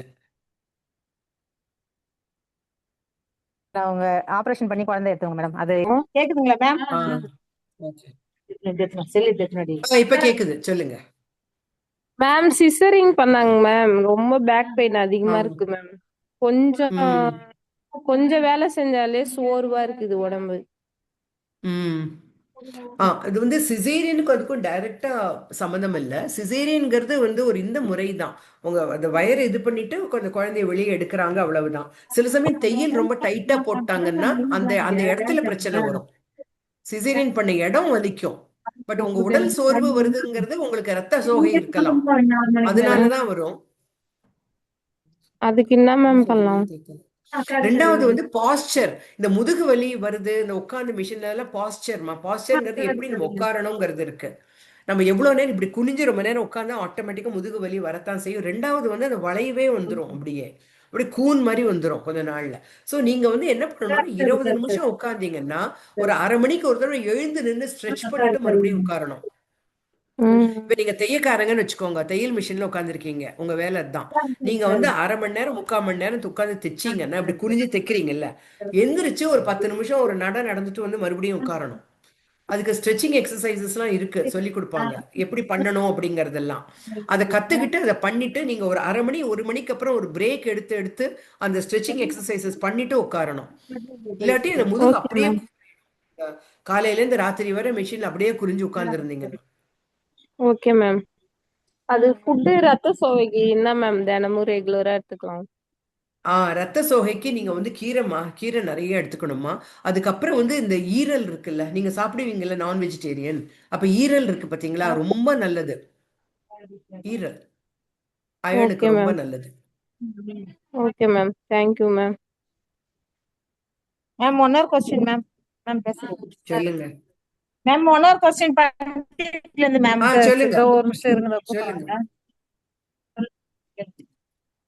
ஹலோ ஹலோ சொல்லுங்க சொல்லுங்க, கேக்குது. Good afternoon ma'am. Good afternoon, சொல்லுங்கம்மா. நாங்க இங்க பணித்திட்டுல இருந்து பேசுறோம். எங்களுக்கு வந்து பேக் பெயின்ல கொஞ்சம் எலும்பு நசுங்கி ஜவ்வு பிதுங்கி இருக்குன்னு சொல்றாங்க. இப்ப பிசியோதெரபி பார்த்து கொஞ்சம் எக்ஸசைஸ் தான் செஞ்சுனுங்கிறேன். இதுக்கு நிவாரண தீர்வு எதுவும் இல்லையா மேம் இந்த பேக் பெயினுக்கு? இல்ல, அது நிவாரணம் அப்படின்னு சொன்னா நீங்க அந்த எக்ஸசைஸ் பெல்ட் ஒண்ணு கொடுப்பாங்களேம்மா அதுக்கு போடுறதுக்கு. அது அது இந்த தசை பிதுங்கி இருக்கிறதுன்னா அது கண்டிப்பா அந்த பெல்ட் போடணும். Okay ma'am. அந்த பெல்ட் கண்டிப்பா போடணும். அது என்ன, உங்களோட பாஸ்டரை அவங்க சரி பண்றாங்க. இப்ப அது சுருங்கினது தான் நான் சொல்றேன் பாருங்க. இது ஒண்ணு வந்துருச்சுன்னா அதை நீங்க இது கரெக்ஷன் பண்ண முடியாது, மோசமா போறதை தவிர்க்கலாம். அதனால இந்த பெல்ட் நீங்க கண்டிப்பா போடணும், அந்த எக்ஸசைஸ நீங்க பண்ணணும். அது பண்ணீங்கன்னா அப்போ உங்க பாஸ்டர் அட்ஜஸ்ட் ஆகும். சரிங்க மேம். இப்ப இந்த ஜவ்வுக்குலாம் நம்ம ஊட்டச்சத்து சாப்பிடுறது? ஜவ்வுக்கு அது நம்ம ஆரம்பத்துல தொடர்ந்து நம்ம இனிமே நீங்க மெயின்டைன் பண்ணி பண்ணணும்னா நீங்க புரதம் நிறைய எடுத்துக்கணும், புரோட்டீன் நிறைய எடுத்துக்கணும். ஜவ்வு வந்து புரதமும் விட்டமின் மினரலால ஆனது. ஸோ புரதம் நம்ம சொன்னேன் இல்லைங்களா, நீங்க முட்டை, பால், இறைச்சி நீங்க நல்லா சாப்பிடலாம். நான்வெஜ் வந்து நீங்க வாரத்துக்கு 2 நாள் கூட எடுத்தா கூட போறோம். ஆனா டெய்லி பாலும் முட்டை அடிக்கடி எடுத்துக்கோங்க, பால் எடுத்துக்கோங்க. அதுக்கப்புறம் வந்து அதுலயும் உங்களுக்கு கால்சியமும் புரோட்டீனும் உங்களுக்கு நல்லா கிடைக்கும். அப்புறம் காய்கறி பழங்கள் நிறைய எடுத்துக்கோங்க. Okay ma'am. Okay, thank you ma'am.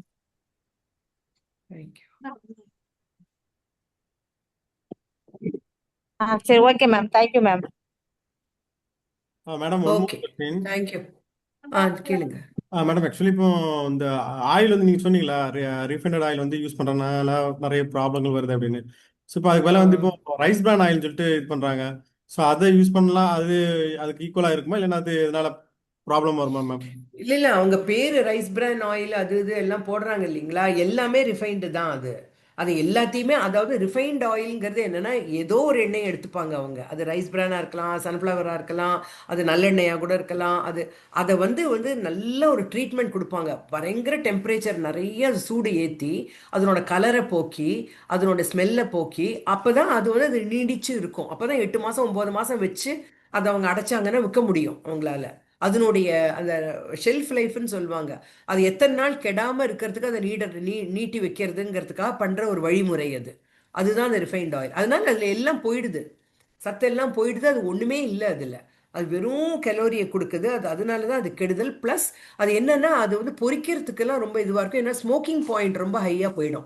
அதாவது நீங்கள் இப்போ நல்லெண்ணெய், ஒரு செக்கில் ஆடையில் நல்லெண்ணெயை நீங்கள் அடுப்பில் வச்சு சுட வைங்களேன், ஒரு நிமிஷமாக அதுலேருந்து புகை வர ஆரம்பிச்சிடும். வெறும் இந்த ரிஃபைன்ட் ஆயில் வச்சிங்கன்னா அது ரொம்ப நேரம் சூடு தாங்கி அப்புறம் தான் புகை வரும். ஸோ அது பொரிச்சு அப்பளம்லாம் பொரிக்கிறதுக்கு அது ரொம்ப நல்லா இருக்கு, நிறைய சூடு தாங்குது. அதுக்காக அது பண்ணுறது.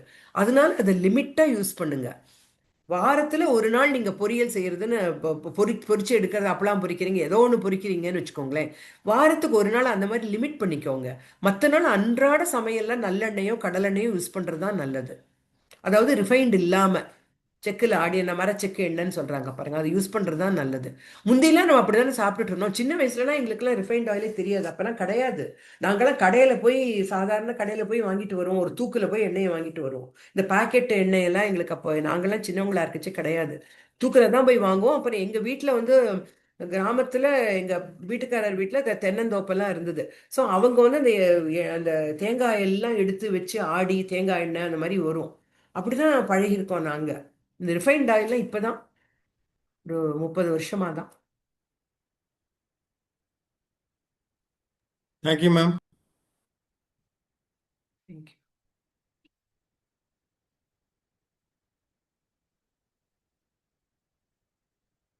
வேற ஏதாவது கேள்விகள் இருக்கா?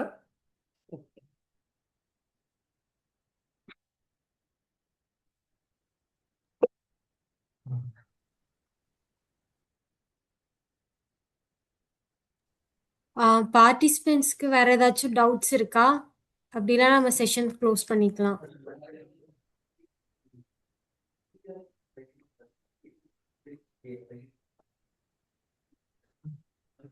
Thank you so much ma'am. எங்களுக்காக உங்களோட டைம் ஸ்பெண்ட் பண்ணி உணவு வழிமுறைகள், அப்புறம் வந்து எந்தெந்த உணவு எடுத்துக்கிட்டா எப்படி நியூட்ரியன்ஸ் கிடைக்கும், எந்த மாதிரி எடுத்துக்கணும், எல்லாமே ப்ரீஃபாக எக்ஸ்பிளைன் பண்ணதுக்கு ரொம்ப தேங்க்யூ மேம். அப்புறம் பார்ட்டிசிபென்ட்ஸ் எல்லாருமே உங்களோட டைம் ஸ்பெண்ட் பண்ணி இந்த 26th வெபினாரை வந்து சக்ஸஸ்ஃபுல்லாக முடிச்சு கொடுத்ததுக்காக MS சுவாமிநாதன் ஃபவுண்டேஷன் சார்பாக உங்கள் அனைவருக்கும் நன்றியை தெரிவித்துக் கொள்கிறேன். Thank you so much ma'am. Thank you audience. Thank you. மிக்க நன்றி. இந்த வாய்ப்புக்கு மிக்க நன்றி.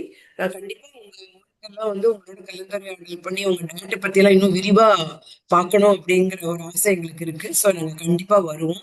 நிச்சயம் நம்ம அடுத்த வருஷம் ஒரு முறை சந்திக்கலாம். மிக்க நன்றி. வாய்ப்புக்கு நன்றி.